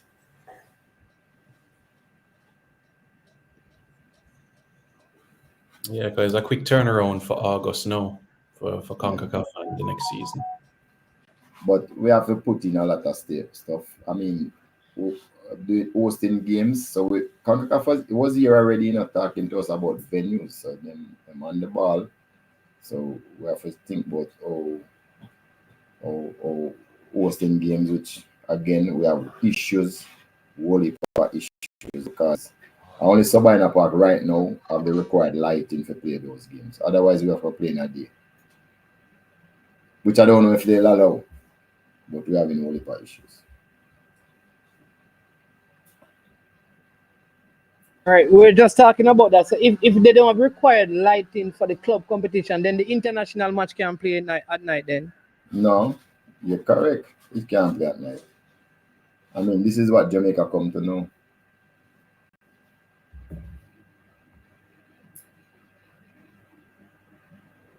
And I mean, you know why the game was so good too? The field is one of the better field we ever played. So people could actually pass the ball and be comfortable. Say them, you're not getting a whole heap of bad bounce.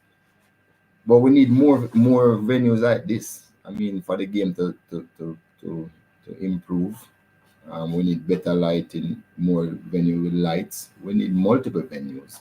I mean, this is Jamaica, who is so rich in sports, and we just don't have no venues to play. We should at least have 2-3 more venues that we could pick and choose from. I don't know what is happening in Montego Bay, how good that venue is. The lights still probably not ready still in terms of the rooms. They have when you're catching all like a white elephant. I don't know why they not give it to us. I'm sure we could do better with it. Just give it to JPL. I mean, give it. We have one up so again. So the government have all these good stadiums and just don't better than just give them away. I don't know why they just give them away if they don't want to manage them. Just give them away to somebody who able to manage them. Because we don't have them, just give them to somebody that they can manage them. Yeah. Simon, you want to answer that? Mr. Speed for TikTok. He's asking how Mount Pleasant won the league last year and wasn't in the Caribbean Cup. Yeah, because you remember in terms of last year's Caribbean Cup, the 3 teams were Cavalier, Harbourview, and Dunbeholden. So they used the results from the 2022 JPL season. So for this Caribbean Cup that starts in August, they're using this season's results, not 2023 season, but this season's results. So hopefully that answers your question. So it's like they reset the thing to make sure as soon as this JPL season finishes, it is those results that are used to qualify teams for the regional competitions. Just as how they do in Champions League and those. Precisely. Because if you come 1 year after, your team could have changed dramatically from the team that won. Right? So that's what they're trying to fix. I mean, take the current champion. People, we have who has joined us, Cranky. I mean, he has suffered the same fate as I. You know, Knicks got booted, you know, having many injuries. Arsenal finished second, better than 18 other teams in the league. Never battled. I wasn't hurting because Rudolph won. And yeah, another Arsenal man won, so we get so. No, it wasn't every weekend. I wanted Knicks to lose. We don't want to go to Boston and get massacred because we don't have enough players to go play, and so we need to go regroup and come back next year. Yeah, you watch the game, Cranky? Yes, I did watch the game. I thought Cavaliers was extremely well organized. I was impressed with Cavaliers actually for such a young team. And my understanding was Rudolph just plays low block like Marina would do for Inter when he played big games, and then hope to nick one on the counter. But I thought they came on and played. I was much more impressed though with the attendance, which has been the positives obvious over the years, and it's been, even though Savannah Park wasn't bad last year because I did watch that game. I thought the attendance was outstanding. I was trying to figure out where's Grandstand and Beaches because I think the camera was on the Beaches side showing Grandstand, which I thought was interesting actually. But no, I thought the crowd was really impressive. They were into the game, and it's a good spectacle to have. The question for the JFF is, how do you mirror this, right? How do you get those same fans to come to watch a national team play? I know when you have local affiliations, there's much more of a connection there. But to create the same sense of need and the same sense of belonging to allow people to want to come, enable them to come to the stadium and watch the games, right? But I thought it was a really good spectacle, actually. So the JPL organizers and people who run JPL should be very pleased with how things went. So, good game. I thought the football is also improving, actually. So I think those who say the football has improved, the football is improving. So, Mr. Speed, what do you think? Do you think this can be replicated for the Jamaica versus Dominican Republic game in terms of fan turnout and what, you know, kind of from, you know, what needs to happen? I know Simon kind of shared his thoughts on that. Well, you have to ask Mr. Gould to get out all the center. Hey, JFF need to just come a center, you know, man. It come like a center and people that support football right now, you know. Yeah, remember, no. Although you get 40 bus, you know, 40 bus times 30, that's 1,200 people, you know. So nobody thinks that can full the stadium, really. No, but we not talk about those who have their own car.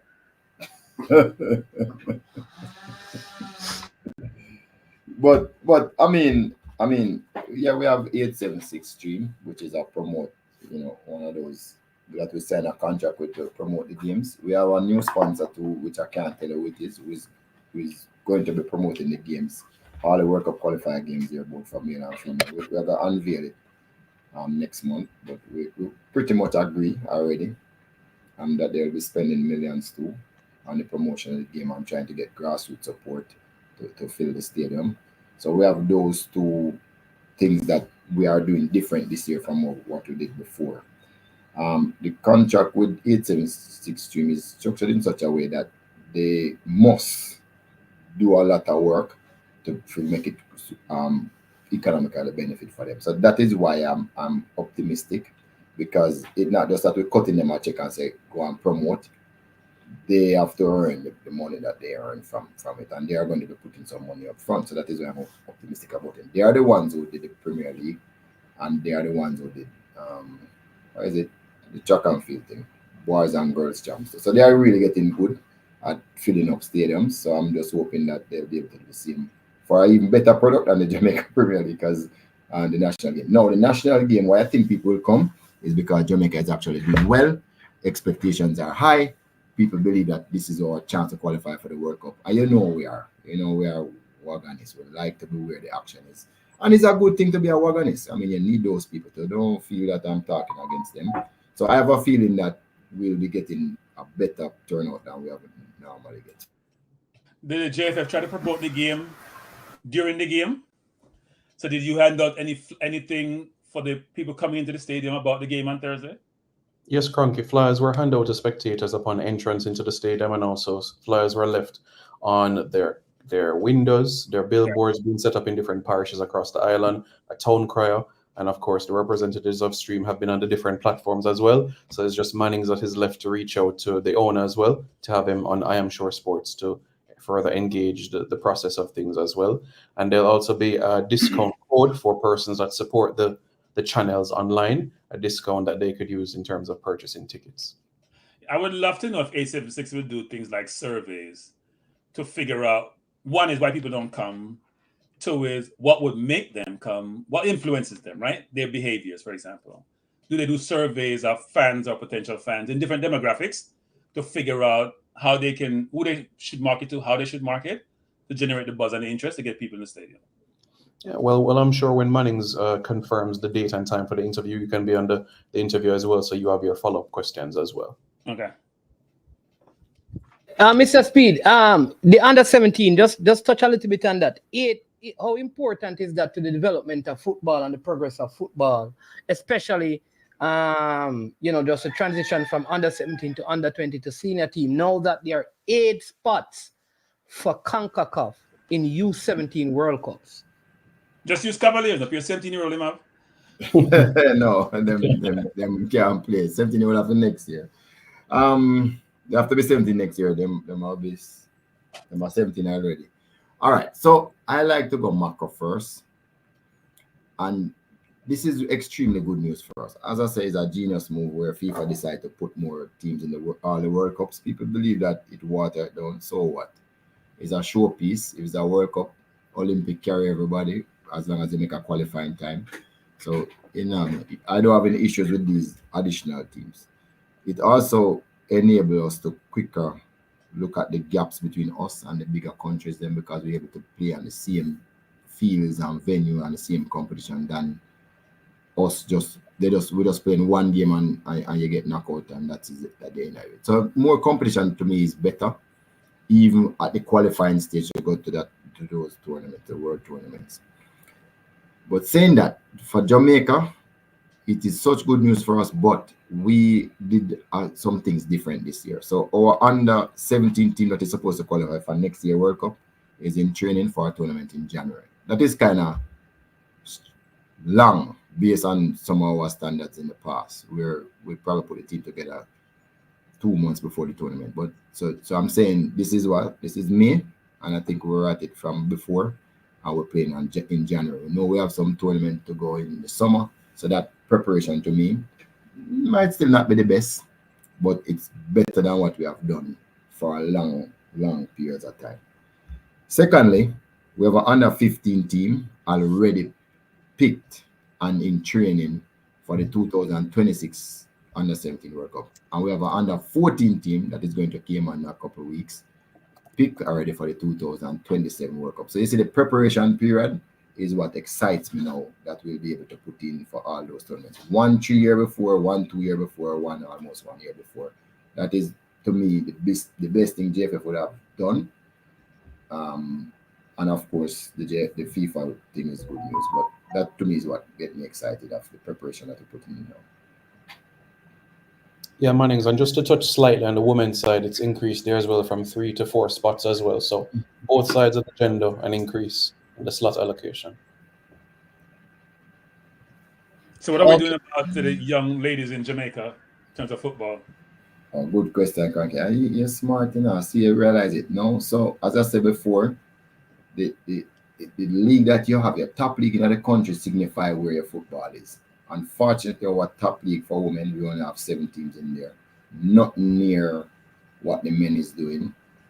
But we take some steps. We are on the verge of finalizing the documentation to have a similar company to the JPL company that promote the male version. So we'll have the similar thing on the women's side, where we'll have a chairman and the person will be able to go and look their own money. And that was really to help build the women's side to come up to to speed. We have also interviewed a female coach, which we think should attach the national academy, because now we only have males. And from that, we expect to put all of those things in place. Of course, we have under 14 female team in training, but we want the same structure that the academy brings for the men. Is it male? Is the same structure we wanted to bring for the young females. We haven't gotten there yet, as I say, but we're working on it to see if we can, in the near future, we just talk about teams and don't have to say male or female. So that's what we're working on. Is there something you see that you can emulate? Because you're much more grassroots for the women than the men, given where they are in their journey. No, we don't expect it to happen right away. We expect it to take some time, but we have the determination that that is what is going to be in place in probably 2 years' time, maybe 2-3 years' time. But we really don't expect it to happen right away. Would this make it even less important to do like the whole quota thing for U17, seeing that it's every year? It's almost like, not like it's automatic, it's easier to qualify. So does this mean no? Well, if you're not good this year and there's a better player, he can come in because you can improve for next year. There is still that idea at the youth level. We have to look at the interest of what is happening at the domestic level. Or know that it is every year 8 slots. Always a team preparing. Listen, we're just going to use the best players because we have this tournament every single year now for at least the next 5 years. We always use the best players.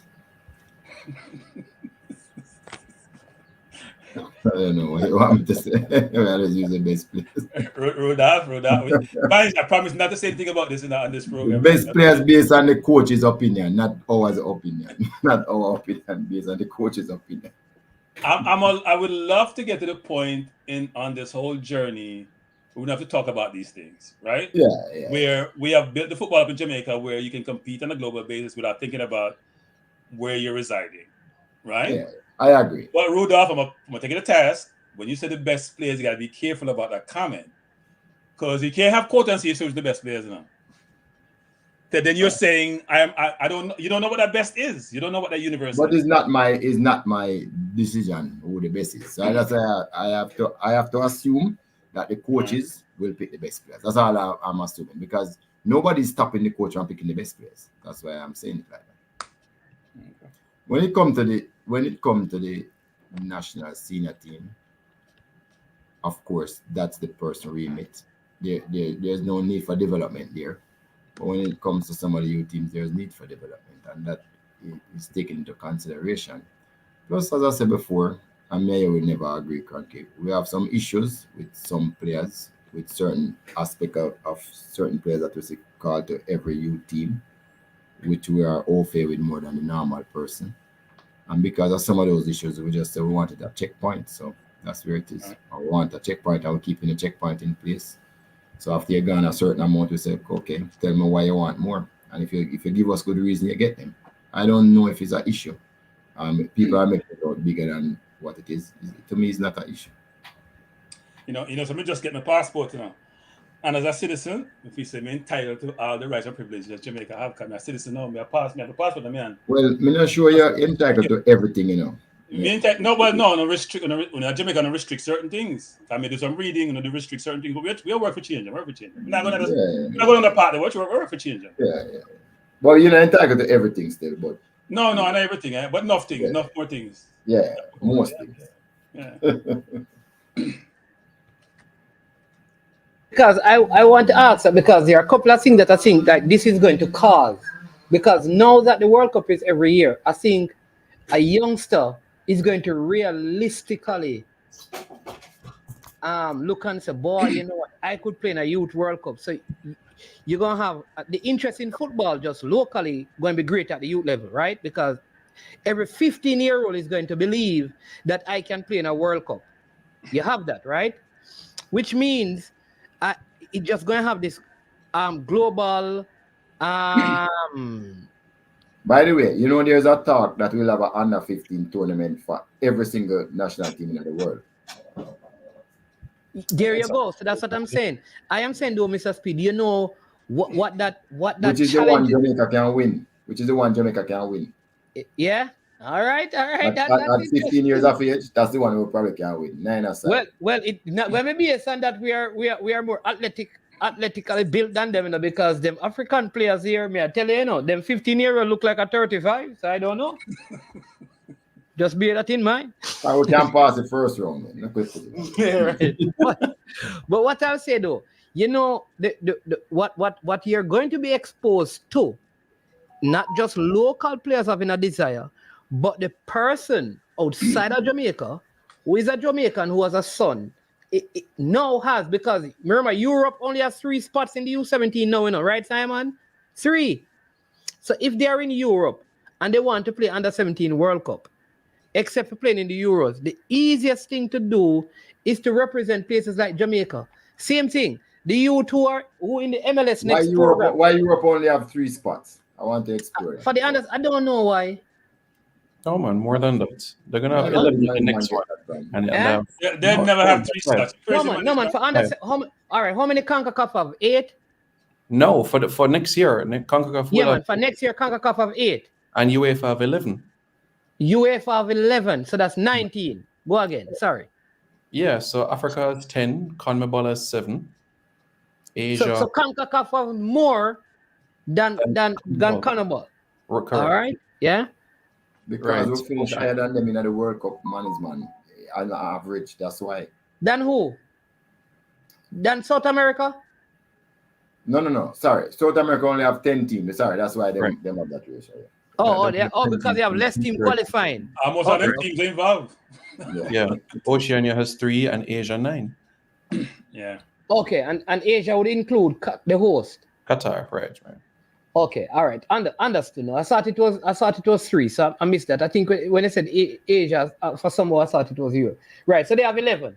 But I am saying though that to me it. What do you think about 11 versus 8 for us? But that's very close. That's I'm saying that realistically, what you could find is that more players at a younger age. No. I'm not pursuing that. You think CONCACAF, you think FIFA put a quota upon Europe?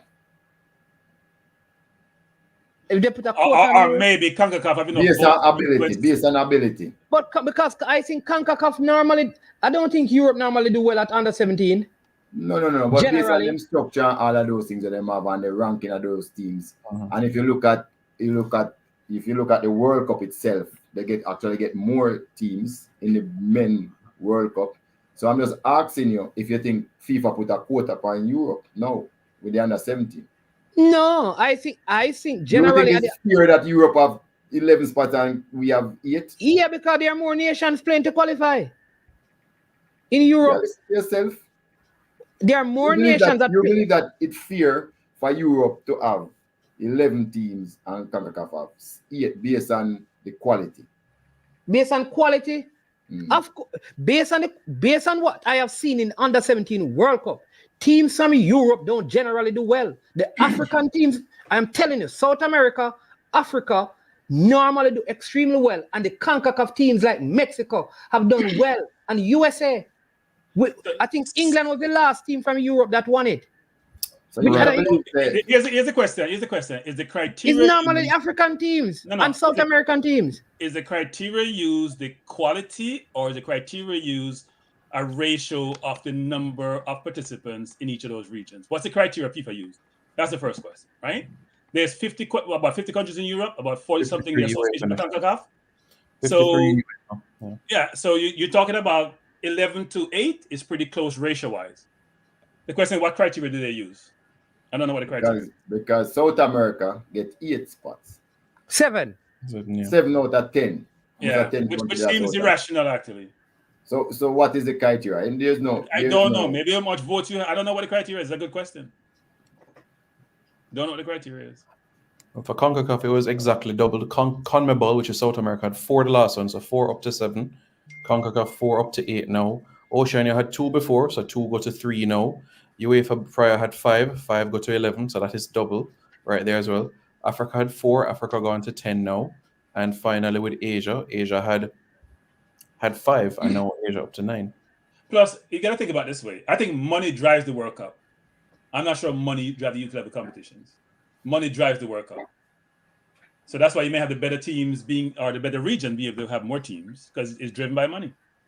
Sponsorship, resourcing, driven by money. Yep. But money's man, you bring up a great point though, which is, and I'm gonna go down this road again, which is there gonna be more parents with more kids who may want that citizenship and may want to play. And what does the JFF do in that instance? And if the kids are quality, are without doubt, and some of those kids may have the potential to play for some of those bigger countries, and decide to choose Jamaica instead, actually. And you may now be able to get those better kids to come play for you, versus as people complain about, which is when they can't make their national team, they revert back to Jamaica at the more senior level. Even though I did read the Antonio comment the other day when he was going through challenges saying he felt better come and play for Jamaica, but he didn't feel good playing for West Ham at the point in time, which I thought was interesting, actually. So maybe it's the air or the water or the sun in Jamaica or in this region, but something works.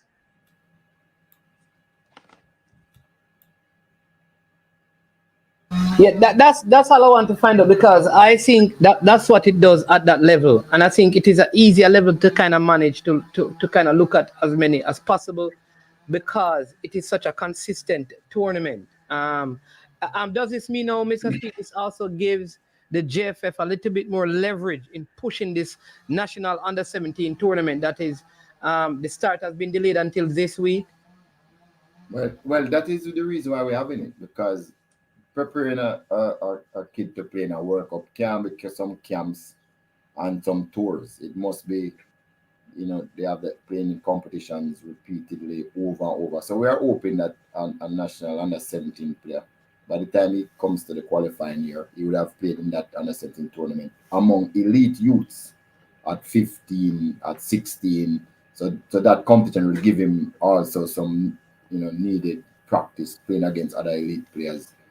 And these teams will probably be coached by top coaches, because once it's a club competition here that Cavalier and above you up, I'm sure with pride or Mount Pleasant, other top coaches will join the ranks and help to coach those under 17 youth. So that is all a part of our development, while we insist that we play that competition. And I know the U20 team is also in training. I mean, there's a lot of activity, and the senior women's team leave for Brazil, but I know the U20 team is also in camp. They were in camp last week as well. Surprised that I didn't see them as a group at the game, the U17 and the U20. Were they there together? I don't know. What happened though is on early June, the JFF is sending away 5 teams simultaneously, basically. So resources are coming in then. And also going we have to stretch. Yeah, we stretch, but I think we'll find enough persons to accompany all the teams now.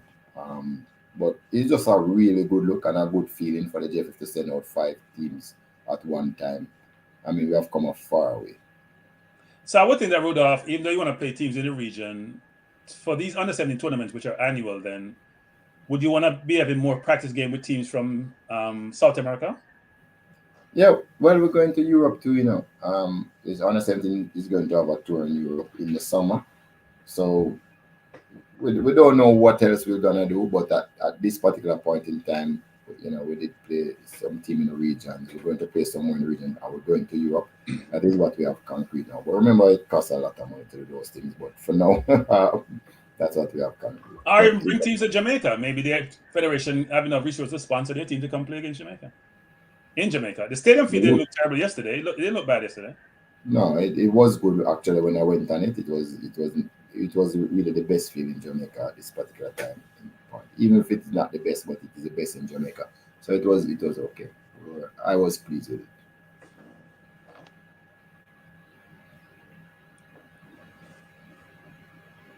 Yeah,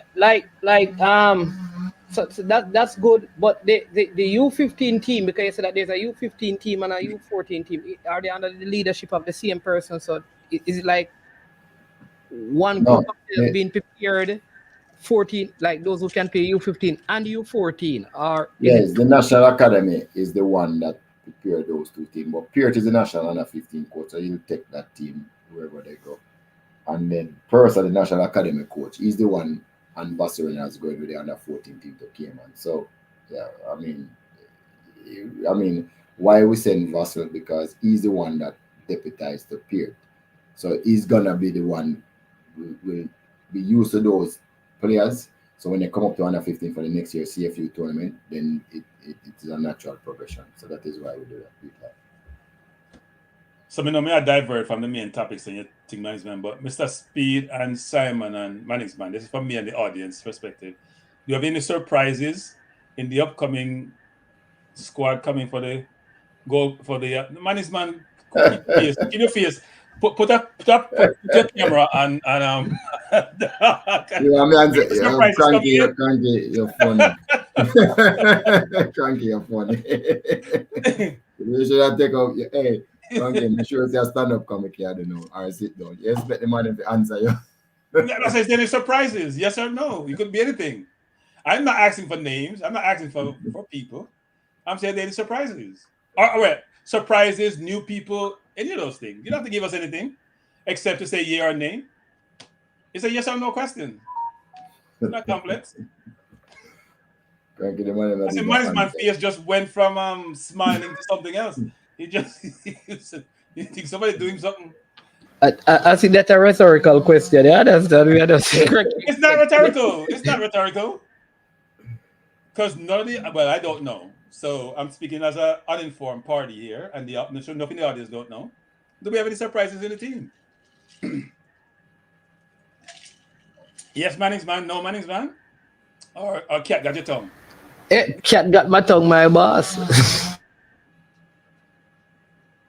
No, Cronky, you're an erudite person, so you know the routine. 5 to 7 days before a window is when you have a squad release. It was 1 week before the Nations League in March. It was 6 days before the Canada game. It was 6 days before the October window, and a week before the September game. So 5 to 7 days before a window.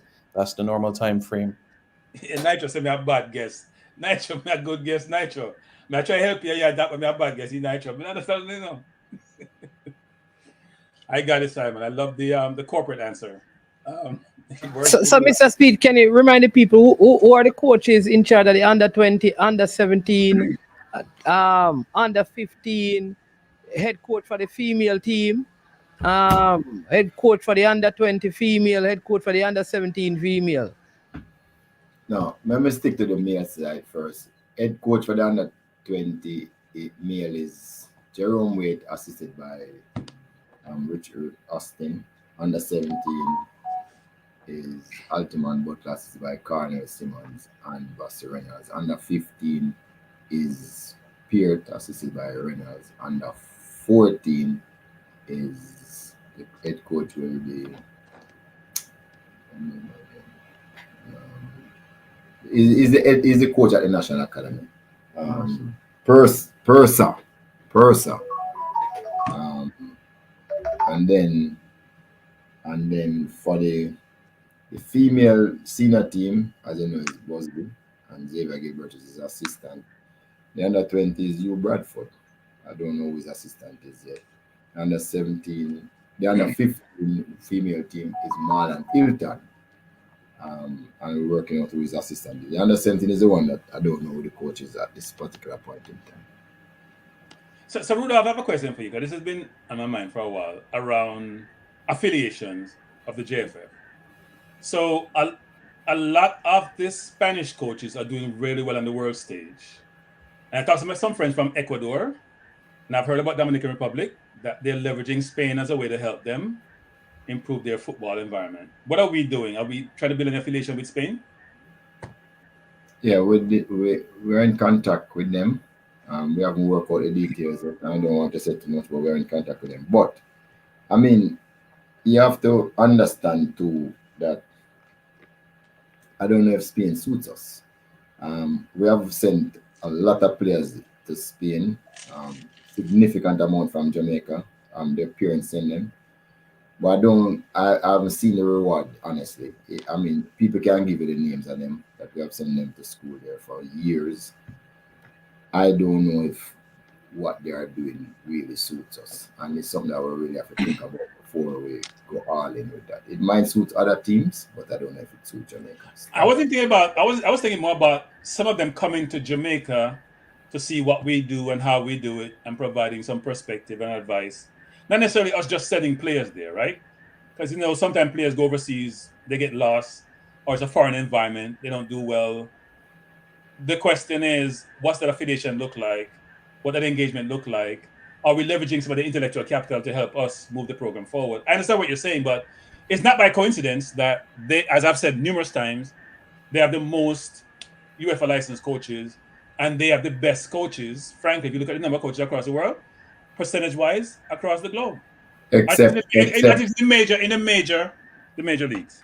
Except they haven't gone to the World Cup for the last two. Maybe it's more about them. Past the first round. They haven't passed the first round. And why we don't look at France? Because France has been the one that does so well in the last couple World Cup. Plus, the French player more looks like us.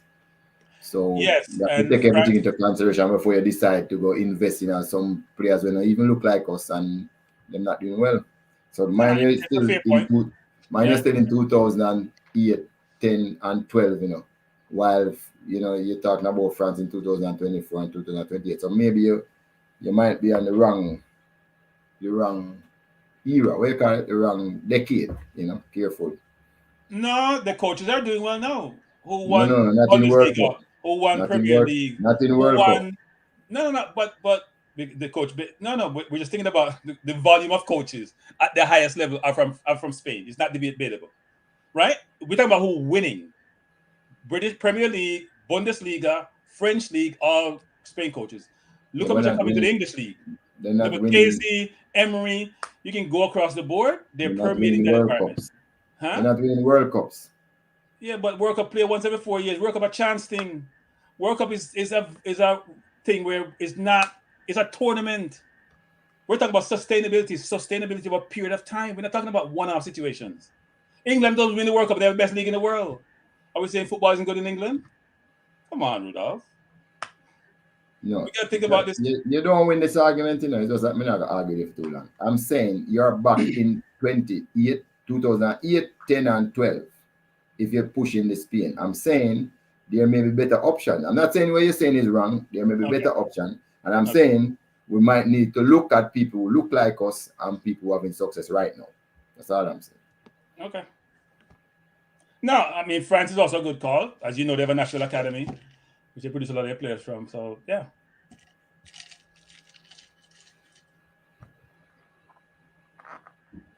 Say something, right?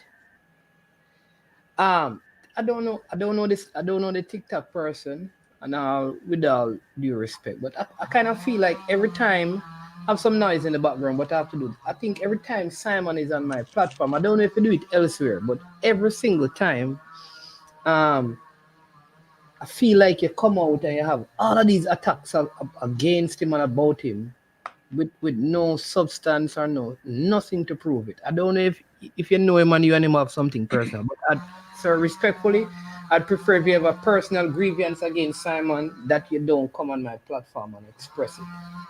Without due respect. Only time you ignore things in the comment section, then you follow them. No, but because this is not directed at me, it's directed at one of my guests, and it has been very consistent. Every single time Simon is on my platform, there is this.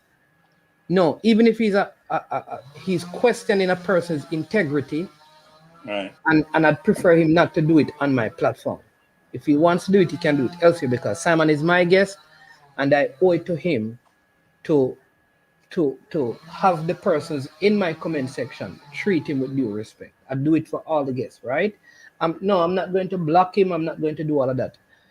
His communication indicate to me that he is a smart enough person to operate at a higher level, and I will leave it at that. All right? And continue our conversation. All right?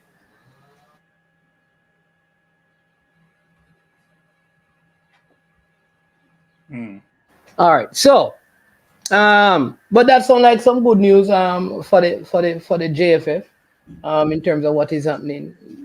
Senior girls back into business, going away to play against Brazil in 2 friendlies. All the players are back. Yes. Yes. I said Rudolph joke. I said yes. You're Rudolph. Oh yeah, they could, but the players could have played from last year. We did lift the ban, and they could have played. So they choose not to. So I mean, we're not making a big issue out of it. But I spoke to the coach, and he said that he has an agreement with the players that they're looking forward, so which is good. We don't have up anybody, so good. So here's a question for you, Rudolph, because I know everybody said things are good now, but tomorrow they could also not be good. We should have sat down and have protocols going forward that people are going to operate between not just the women's team. The men's team seems to be doing okay, but I don't know. I'm not behind the scenes. Are we working through those things which cause these mayhem to make sure they don't reoccur? Of course, we have prevent them from reoccurring. Of course, we have protocols. It's in the contract. It's in black and white. If you have issues, one person from Europe, one from USA, and one from Jamaica must sit down and speak and go through whatever the issues is and try and solve it. That's the protocol. And that was done after we have already we end up with that meeting anyway. We did end up with that meeting. So but Rudolph, those formalities don't mean nothing to some people. You and I know this, right? Those formalities don't work with certain. So you gotta find different methods and ways to manage those situations. People always take what they think work for them whenever they need it. But as I said before, if it is written in black and white, everybody sign off on it. People should just work with what they have agreed. At least you can stick to your word. If you lie up on me now, this is where you part. Once you lie up on me, I'm going to stick to the letter of the law, because I'm only going to get myself into trouble if I try any other method. So I mean, once you lie up, everything changes right away. So it's the way of the world. Everybody knows that I can't use your method crank when a person go for the lie and come in front of us. Come on, I can't use your method anymore. That method that you're talking about, the soft skill, you have to throw away that once the person come with a liar. I'm just saying that's how I look at it, because you just get yourself in more problems when you're trying to use those soft skills when the person is using the hardest soft skill that they can find, liar, and come at it. Mr. Speed, when am I going to get my medium Cavalier shirt, sir? No, never, ever. Yeah, never. Never, ever. Unless you buy it off of the So now buy me. You think I beg your shirt? You think I demo this? I buy a shirt. Anyway, Ricardo Baggio, I have a shirt for you. So send the shirt, I'm going to send the money, bossy. No. You beg shirt, I'm money. You turn on money, but I beg him a beg first to come down. You don't buy it. You must say you're selling the money, I sell the shirt. And I'm not up to date. You can't find it on our website. Frankie, when you want certain things, sell to certain people. Frankie, you ever come buy some fine when you look on the money, you say, you have your nice puppy where you want to sell. And when you look on the person come to buy and all them crap, you say, no, sir, I'm not sell that person. Because I peer more plus me, I support it now. I tell you true. Peer more plus, I support Cavalier from day one. Yeah, I'm not selling no shirt. Frankie, next thing, you go put it on stick and burn it or something, and make people see. No way, Be so rich up at Winchester. Hurry yourself. Yeah, man. So that most of the topic. I mean, Mr. Speed is an Arsenal man. Cranky's an Arsenal man. Simon, Manchester United. Simon, a lot of people. I mean, I've gotten like so many things. People saying Arsenal battle the league and thing. Just give me quickly a take on the EPL, and then I'll go to Mr. Speed and Cranky. What is your thoughts on the APL and Arsenal and City and Liverpool, and then on your team specifically? You have to credit your performance in terms of how you did. I know many persons will pick and say if you had beat Aston Villa at home, if you had not drawn against this team on the road, then you would have overtopped. I mean, if buts and maybes are always going to be there. But I think you can be proud about what you accomplished. You look like a team that genuinely challenged this year, and you can be proud about what you accomplished. And another year Champions League football under your belt. So from that standpoint, 4 in a row for City, They certainly have been a machine from that sort of standpoint, and we see what they have been doing from that standpoint. What I'm interested to see is the new Champions League next season. Removing the group stage and having one giant table of 30-odd teams. that's going to mean that every team is going to have to play every game at their optimum. Goal difference is going to be important. Every point is going to be important, but that can make or break if you get to a round of 16 or if you're out of the competition completely. So now it's going to apply a lot more on these teams that finish in the top 4 of England now to be able to qualify for respective competitions. So I'm looking forward to that. I heard what you said about United, but for me, the energy, the emphasis, the power, the energy for me is, as I've always told you, with Jamaica. So if Ethan Pinnock, Bobby Reid, Antonio scores against United, I'll be happy for them, genuinely happy for them. Want it a Jamaican. So, that's where the energy and focus is so that we can make 2026 a reality. All right. We have a call and then I'll come to... I'll come. Them deflecting them. Love the money for them just deflect quick, them. Yeah. When things don't go well, them deflect quick, boy, I tell you. I have a call online, Cranky, and then I'll come to Cranky and then Mr. Speed. Welcome to the show. Cavalier's number 100 fan. Gunners boss. Sorry, number 1 fan. Big up yourself. Mr. Speed. Yes, sir. Simon, I'm a military man, Cranky over there. Be a general the pan show, Big man the pan show right now, including management, the assistant and big manager and big time podcaster and prop writer, I am sure sports, doing this thing over here. But here is Mr. Speed. When I see you, you do the next thing you say you beat down the yard, but you are.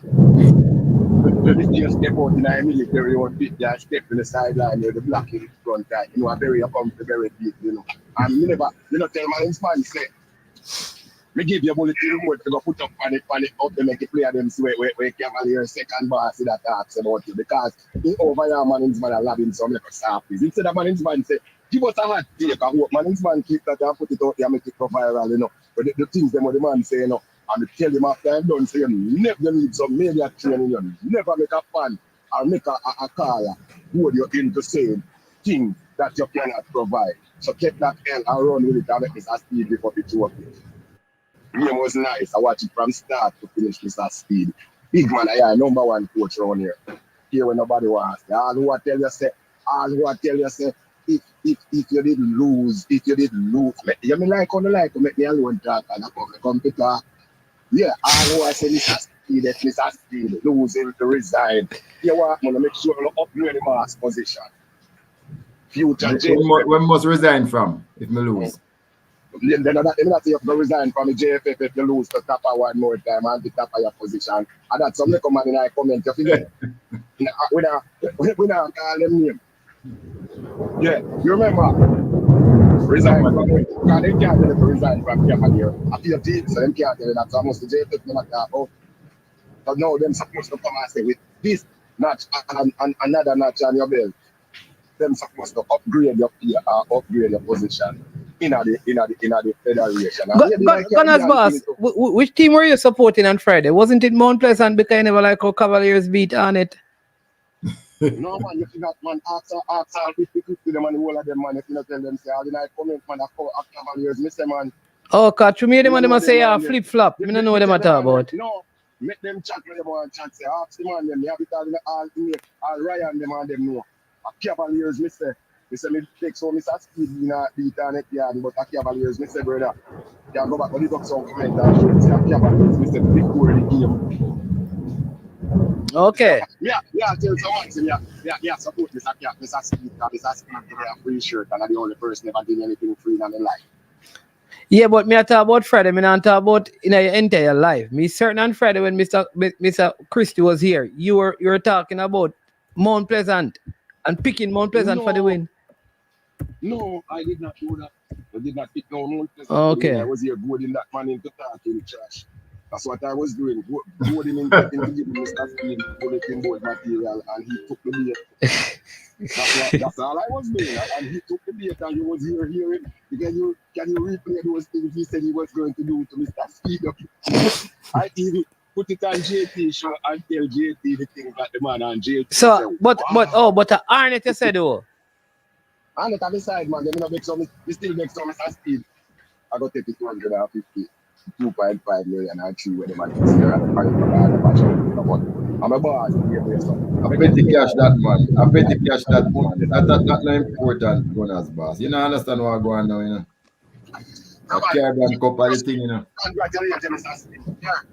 Yeah, Next year when you catch, when you see Arnett Yardley nice in the final, though, but please ease up the pressure. I have some little young squad there where them a run over some people, them fit and fast, and them a run through people. So next year if we don't get that fast, we can give you a breakdown in the year. I make we get that. I buy it for the apple there. But you have some top man, you have some top man too, you know. Eh? You have some top man too around all. Where's it? You have some top man too. Okay. You say you have some top man too, you know. Hey, Gunners boss. Yo. We not hear you so clearly, you know. Yeah, sure. I mean, not hear so clearly. Go on again. You have noise in the background, Gunners. Me just come. You don't know. Me just come to heal up the military man. You know, I'm just telling us I'm good show now. And me look on the comment section. And me see. And when me look over there, me see 160 down over here. I watch the show and I enjoy the show. And at the end of the day, I want the 60 and I like it. So when you're 100 people, you know, step up the likes to 100 or something, man. A big show, this, you know, a celebrity on the show today, you know. A champion coach on the show, you know. Simon is not Stan Van Gundy and over like this. He's like a Stan Van Gundy. You got yourself, Simon. They come, you know. And you look something in the thing where we apple out Simon. You see, Simon look like somebody with those things. Simon not in them things. Simon look like someone who even talk to people now to get disrespect. So leave the man alone. If you animate something personal, you find him address or him phone number, send him a letter or a telegram. Allow the man when you see the man over here on the platform. Because I try to run people off of the tube, I run people off of the platform. I'm not stop it. Me and the loser, don't cuss me. Them man they are winning, don't cuss them and don't disrespect them. In the public, that they are telling them. You go for yourself. All right, Gunners boss. Stay safe. Yeah, man. All right. Hey, listen. All right. Thunder clap. Lightning a flash. All right. So listen. Let me just say this. So and then I'm going to come back to you now. With a question about the EPL. Mr. TikTok. All right, Mr. Speed and I have we outside of this we talk a lot, and he will tell you, no man, management will defend or speak about him highly. So unless you are his brother or his sister or his relative, he will tell you that. All right. So whenever I'm on my program, whether it is me, whether it's Cranky that is here, Mr. Speed, the president, I do the same thing. The difference is when Mr. Speed is on the program and somebody says something, he will respond. I'm doing this TikTok not to disrespect you, but because Simon does not respond to you. And I am saying to you that every time he's on my platform, you speak a particular way about him and his work and about the information that he's sharing and what he should be doing at the JFF. I do not think that this is the place to have it. I do not believe so. And even if you have no respect for the person, this is not the place to do this. That's all I'm saying. Now you can continue the conversation however you want, but I'll leave it as that, all right? And go on. So Cranky, give me your thoughts on Arsenal this season and the EPL, and then we'll go to Mr. Speed because him support Arsenal too, and just don't play like Arsenal.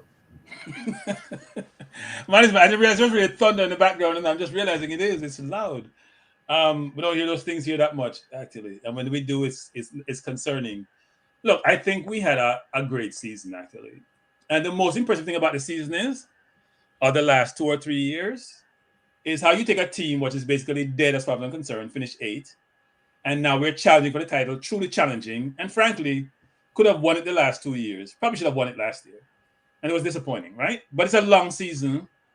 And when you win, about 16 of 18 or what we have last won in 2024 and still came with the title, it shows you who you're up against. Now, my challenge for the rest of the league is get your act together so you can challenge Man City and play them to a standstill so we can actually be able to be successful. Because unless you just acquiesce to them when they come to your house, it's going to be hard for us to win because they are just a difficult team when it comes to the second half of the year. And it's been happening for the last 3-4 years.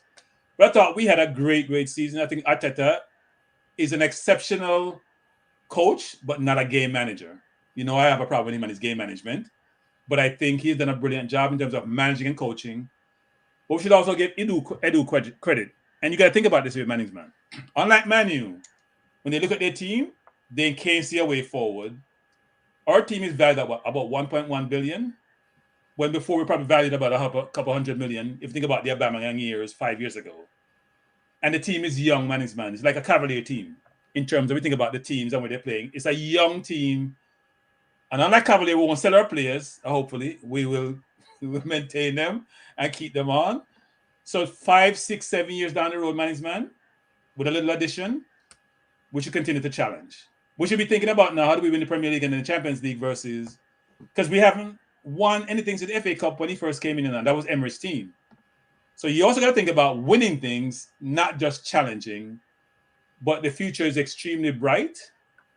And with Kroenke's perspective about Josh Kroenke, that they're going to invest in the team, it creates more optimism for everyone who's an Arsenal fan. So, you know, it's a great thing. And I'm going to say this to Rudolph, actually, again, about congrats, because there's nothing like winning, right? You work all year, you put in the effort, you manage your team really well, and then you end up second place. That's the work. You might as well never get to second place in the first place, even though you love the journey. So again, congrats, Rudolph. Thank you.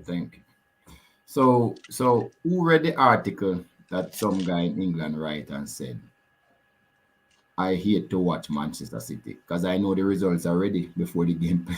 It was really interesting article. He said, I know what is going to happen. I know every pass where it's going to be, but nobody seems to be able to stop it. And I know how much goal I will score in every game. He said there is no drama anymore. What do you think about that? I don't agree with that. But look, there's some veracity to that. There's some truth to that in some respects, but in other respects, they haven't won the Champions League. We lost the league by 2 points, so they have some competition. As I said at the outset of this, which is, what about the rest of the teams in the league? Right? So how do we play them? We beat them at our house, and then I didn't agree with the strategy, but we play low block against them, right? Make sure they can't score. Tottenham could have beaten them the other day, you know. People don't realize this, you know. Tottenham could have won the game, you know. As good a chance as any. So, but they have so many good players, and they're a well-run team. They're well with Tiki and Pep. They're going to be around for a long while. And by the way, people, they're generating money. So the owners don't have to put money in the club anymore. They have enough sponsorship and receipts from Champions League and Premier League that they can suffice financially. So go ahead, Rudolph. No, so I think the English Premier League, as I said before, I am kind of flattered that Aston Villa came so high because more teams need to challenge Manchester City. Because it's like even if one or two good teams come up and can challenge them for the title, because the rest of the team basically just, okay, we're going to get as less as we can from them. That's how they set up to play. That is probably why, but they will battle Arsenal and they will battle Liverpool and those teams because they still believe that they can get something. I mean, I'm talking about some of the lower teams. So that, as you say, Cranky, that is really the problem with the EPL at this particular point in time. More teams need to think that they have a chance. They have a chance. But the reason why Arsenal didn't win is not have anything to do with Aston Villa. They lost the title in Christmas when they couldn't handle the two Ham. Them not like Ham, West Ham and Fulham. Those two loss in Christmas period was what caused Arsenal not to win the title. Rudolph, he was tinkering in Christmas, He was in the first part of the season, he was tinkering, in playing Partey at right back. He benched Gabriel for the first 3 games. He had Havertz playing the 8, right? Yeah. Second half of the season, the team was set. You could beat 11 most times. So that's where he lost. That's where he lost the championship, right there. West Ham and Fulham. That's where he lost the championship. Yeah. I mean, Aston Villa was always good enough to pull off a victory. I mean, they're fourth. They're not that bad. Yeah. But it's really Christmas. So what do you think we need, Rudolph? Well, you see, he's playing in a league, you know. He can't afford to be experimenting so much in a league format. It's not like it's gonna be a knockout where the top 6 play for the title again. And I think that's what cost him the title both years. I mean, he did do a little bit too much experimenting. But then he has that type of brain too. I remember, you know, one of the reasons why Manchester City didn't win the Champions League is the same thing. Whenever he goes into those championship, he tinkers. Remember, he came into one Champions League semi-final without a central midfielder. You remember that game? I mean, not only that, he had Fernandinho and right back played against Vinicius Jr., which was like yeah. So yeah. So there and remember, Arteta gets some of the things from him too. So I think that's really the problem. Yeah. My thing is you know, like I said, Arteta made some mistake. The team did not have any success, but the team has made progress. We have finished with the most wins ever in the history of the club. Right? Most goals scored, I think, in the history of the club. All right. We were 5 points behind City last year. We are 2 points behind them this year. Before the 5 point behind them, we were 17 points behind them. All right. We have conceded, I think, the least amount of goals in the league. We have a plus 61 goal difference. We lost less games than last season, drew less games than last season. All right. So we have made progress.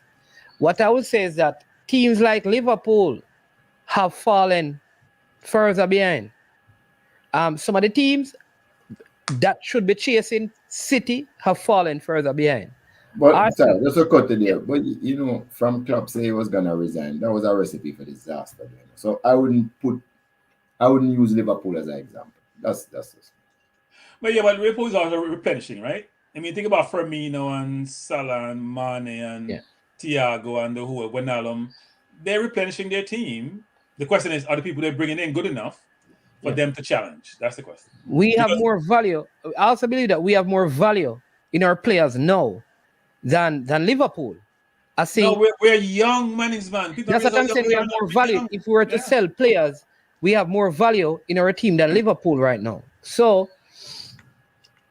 the next thing for me is here is City. City is able to bench Jack Grealish, to bench Kevin De Bruyne, to bench. Don't mention Grealish. 3 goals, Kyle Walker. 3 goals and 3 assists in 30-something games is not a good. He shouldn't be talked in any format like he's a good player. City can bench Phil Foden. Mm-hmm. City can put Erling Haaland on the bench. City can put Guardiola on the bench. City can put Ruben Diaz on the bench. Do you realize that William Saliba played every single minute in the EPL this season? Man, I'm gonna stop you right there. Yeah. Is that because we couldn't replace him, or because that's how Arteta is? Because we won games 5-0, 4-0.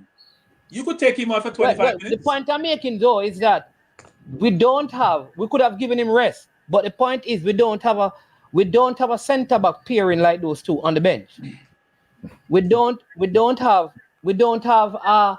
an next Declan Rice on our bench. We don't have a Martin Odegaard on our bench. I understand the point you're making, but you're saying he overplays players. Yeah, so I think unless Arsenal to really compete with City, you need to keep your starting 11, the 2 players that are consistent off your bench, like the Martinelli and Gabriel Jesus now, and you have 3. So you have 5 challenges.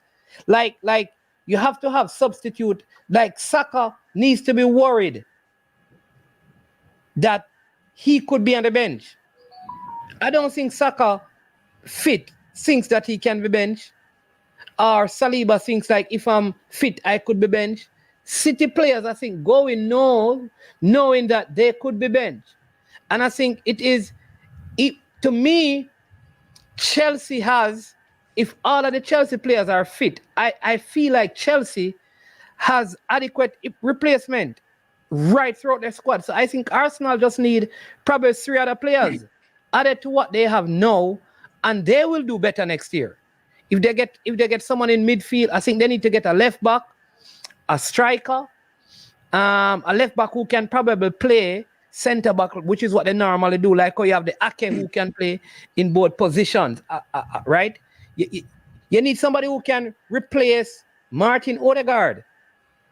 Like he needs to get rest and somebody to challenge Saka, where Saka can be on the bench. Much worse under 70 and 15. So I think man, 2 years ago, ESR was playing brilliantly, right? Right? 2 years ago, when ESR came to the team, he was one of the leading goal scorers. Yeah. You gotta mute ESR. Hold on. ESR is like OG and Iobi. No, Judas but Randall always injured. He was fit, but he was fit later on in the season. Yeah, well, the only difference is that they are not fit later on in the season than he is. But always injured. I'll give you an example, management. We played PSV. We had nothing to play for. 0. He played the same team, man. He give none of the youngsters a run out. I'm not saying it doesn't. When they're on the stretch, it's going to be hard to bring people in. But there are games you have, we're leading 4-0 management and 5-0, and still playing the same team. That's ridiculous. That's like my coach for the Knicks. Doesn't know when to use his bench or how to use his bench. He keeps on relying on the same players over and over again. And if you don't get game time management, it's hard to build up a rhythm. Yeah. Right? It's hard to build up a rhythm. That's the issue with Tom Thibodeau, though. Like Arteta. Like, and I told people long before, it's the same problem. Tom Thibodeau destroyed Derrick Rose. Yes. And Joakim Noah. He just plays you and plays you and plays until you burn out. He did the same thing to Karl Anthony Towns. And they ran him out of the Timberwolves. It's the same thing I think with Arteta. He plays the same set of players. So what has happened, you're losing value. It's like Cavaliers. The value of the players stay because they are playing. If you have players who you want to sell and you don't give them game time, the value for that is going to go down unless you're going to plan on keeping them. Like he has a lot. People are trying to buy Ramsdale for 18 million. Ramsdale was valued at 60 million before we had Raya. I know people are saying that they're not paying more than 18 million because there are games that he could have kept in. Yeah.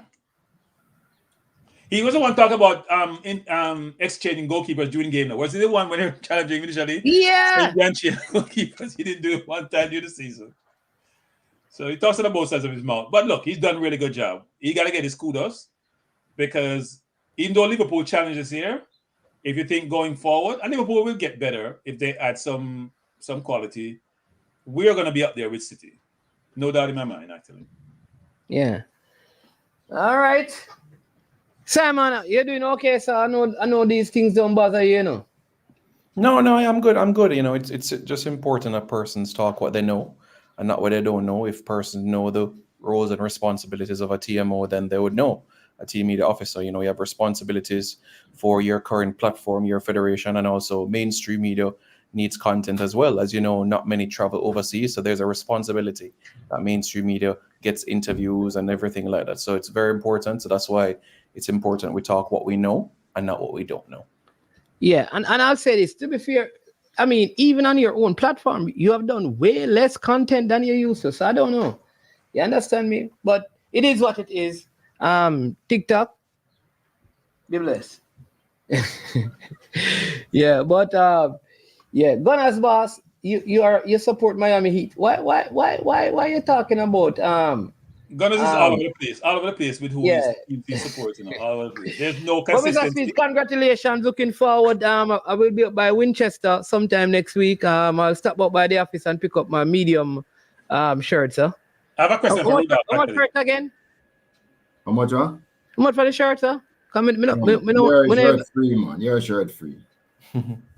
Well, we don't want to go get a shirt and then 3 years from now you say, hey man, my shirt I'm get. I know man, check it, you better check it. Yeah, we know what you got to say, hey yo, we take this thing from out, you know, one hand can't clap, you know. Wait, No, wait. me Yes, son. just sign a Cavalier just son no. of a Cavalier just son of me play for an hour. You have to give him back the shirt and me can't find it next thing, my son. Then I So Rudolph, I have a question for you. Rudolph, I have a Hey, question for you. Frankie, you see him neatly half I'm son for the shirt. no. Yeah, man. We are signing a contract when you come. So Rudolph, I have a question for you, Rudolph. So you went one step further this year by winning the competition. You had a challenging CONCACAF tournament. What are some of the learnings you've taken away from this year's CONCACAF that will allow you to do better next year? A lot. Look, we don't have no issues on the travel and those things, like our plan properly. But we could have done better with certain like improvements, like when you go into the hotel, we could have tried. Sometimes we get a room, always get a room, but sometimes not adequate for the one in terms of showing videos. One of the other thing is that the food that we eat, we could have done better with the food too. But the players them kind of, because some of them are used to certain meals, it's kind of difficult. For the away games. Yeah, away games restricted to what the meals look like. Also, know that you kind of find the outlay of the land, and people are so much more friendly now. Like first time when you go somewhere, nobody will give you a field to train. So you get 1 hour. Sometimes you travel you're there for 2 days and you just get 1 hour on the pitch. That's not enough time for really get the players acclimatized and make you prepare for what you want to do. So now, next time we'll probably rent somewhere, I feel, or try and find somebody, seek out somebody who can find to help us in some respects. Because I notice that people even want to help, even although you're playing against teams from the country. People are much more friendly now and willing to work with you. So some of those, initially, you just thought that, okay, when you go there, so everybody will be against you, so you kind of keep yourself to yourself and do certain things. So those things now make me wiser and understand the lay of the land more. And I think next time we'll even do better with preparations. Yeah. So that's logistics. What about on the field? Because do you ever team watch the games? You sit down and watch and walk through them in terms of how the games went and periods in the game? Yeah. And I'm saying, well, in the Caribbean, you couldn't find one game with some of those clubs because that's just the nature of Caribbean. You just can't find the games because those countries don't show their games on television. Now it's a little bit better, like the Trinidad League, we can see that one, and the Jamaican League we can see that one, right? But there's the truth is there's going to be some teams that you'll never have a clue what they are doing. So like the Asian teams, I don't see anything, videos or anything that is happening. So those are going blind with. But it don't matter. There's some things you learn from these teams that is the nature of the country. That's how they're gonna play. And then there's something that that, listen, you probably need to. Well, once they play one CONCACAF game, you'll be able to see them play. So that is the good of this tournament. The first one could be a little bit tricky. But again,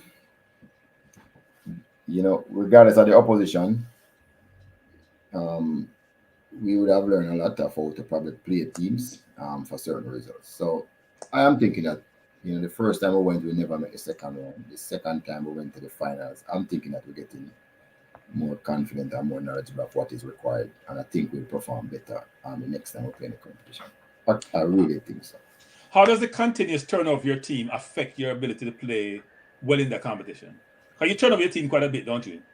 Yeah, well, last year, I was really surprised how we went through the preliminary round and went to the final because, trust me, that team had probably half of the players never even played Premier League before. But we didn't get a lot of time to start. But gradually, we brought them through the system and the players responded very well. Plus, I didn't have the schoolboy players in the team.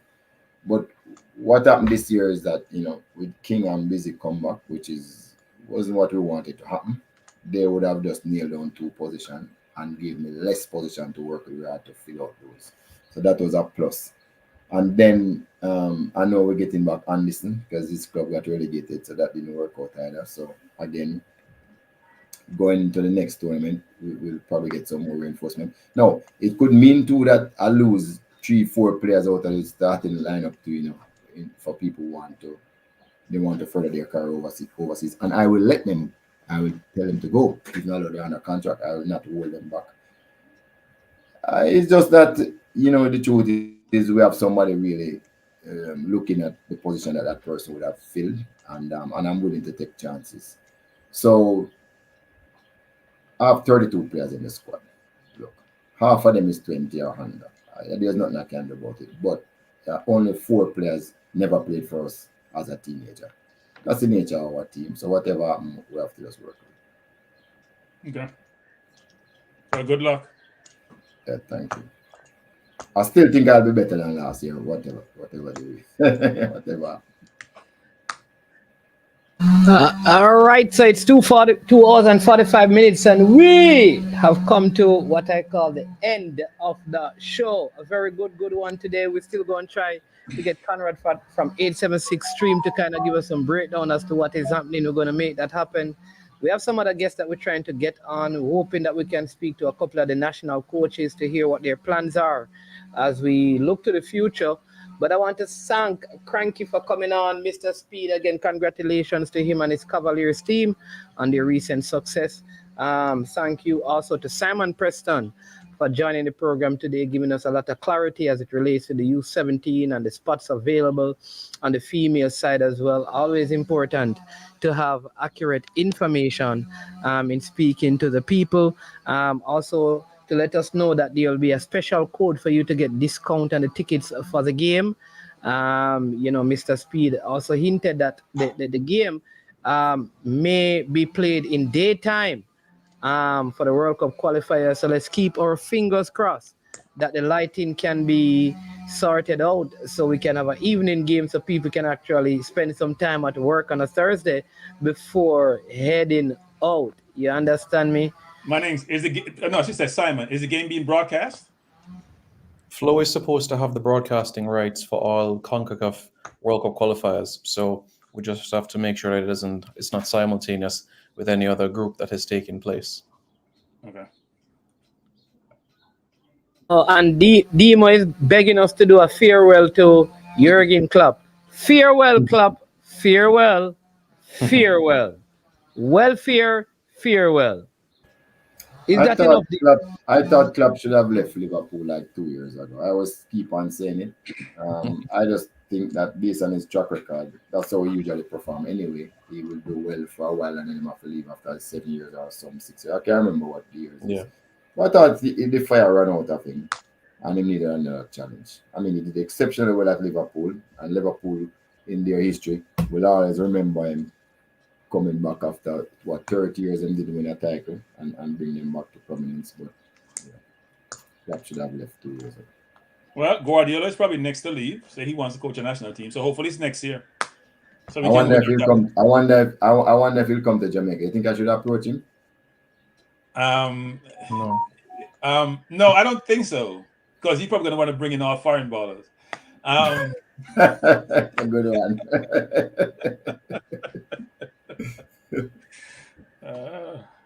Nah, he's a lucky coach, but he's a good coach. He's a lucky coach, but he's a good coach. I want him to. You know why I want him to coach a national team? You have to play what you have. Him can. Yes. Of course, you can change a few, but how much? And that will tell me if he's the GOAT, the GOAT, and nobody can dispute. It will be undisputed. He probably end up coaching France, knowing him, because he's gonna go where the best players are. That's how he is. Well, if he goes to France, he'll win the title. I want him to go somewhere else and win the title. Like go to Spain. Why don't go to Spain? That's an interesting one. He needs a forward. Spain not producing center forwards. They produce everything else, but no center forwards. That's their problem. Yeah. Okay. Well, he could get somebody to change allegiance and come and play for him. I'm sure he could. Center forward. Yeah. All right. Yeah, man. So big up again. Thanks to everyone. Please remember as you go, remember to hit the like button, subscribe, and if you have not yet, share the content with others. It's always a pleasure being with you. Again, thanks to everyone. All the comments, all the likes, all the shares, all the calls. Thank you so much. Appreciate you all, and we will see you tomorrow morning, same time, same place. I am Management. This has been I Am Sure Sports, and the Boston Celtics are going to sweep that old dirty Indiana for beating the New York Knicks. And that guy Ant-Man that come talk about Michael Jordan can shoot the tree better than him, can post better than him. I wish the Timberwolves get swept by the Mavericks. Feisty sizing up with the great Michael Jordan.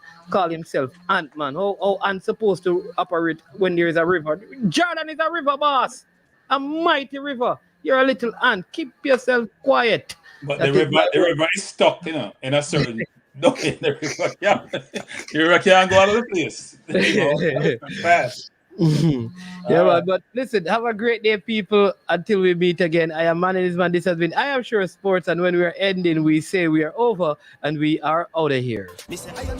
Yo, watch about dog, SK New This. The body out there, Sniper King I represent for I Am Sure Sports. You get to me, I say, when you want the latest news and sports and updates and all of that, check out I Am Sure Sports. You know the thing was in. Remember, cover the whole island. Remember Kingston, Westmoreland, Galchester, Ocherbius, Galtigo Bay, everywhere. I Am Sure Sports. Check it out for the latest news and latest updates. Sniper King I represent. Where them feel like? Ha, yeah. Someone on for the food from young, from where they knee height. I Am Sure Sports. Yeah, dog.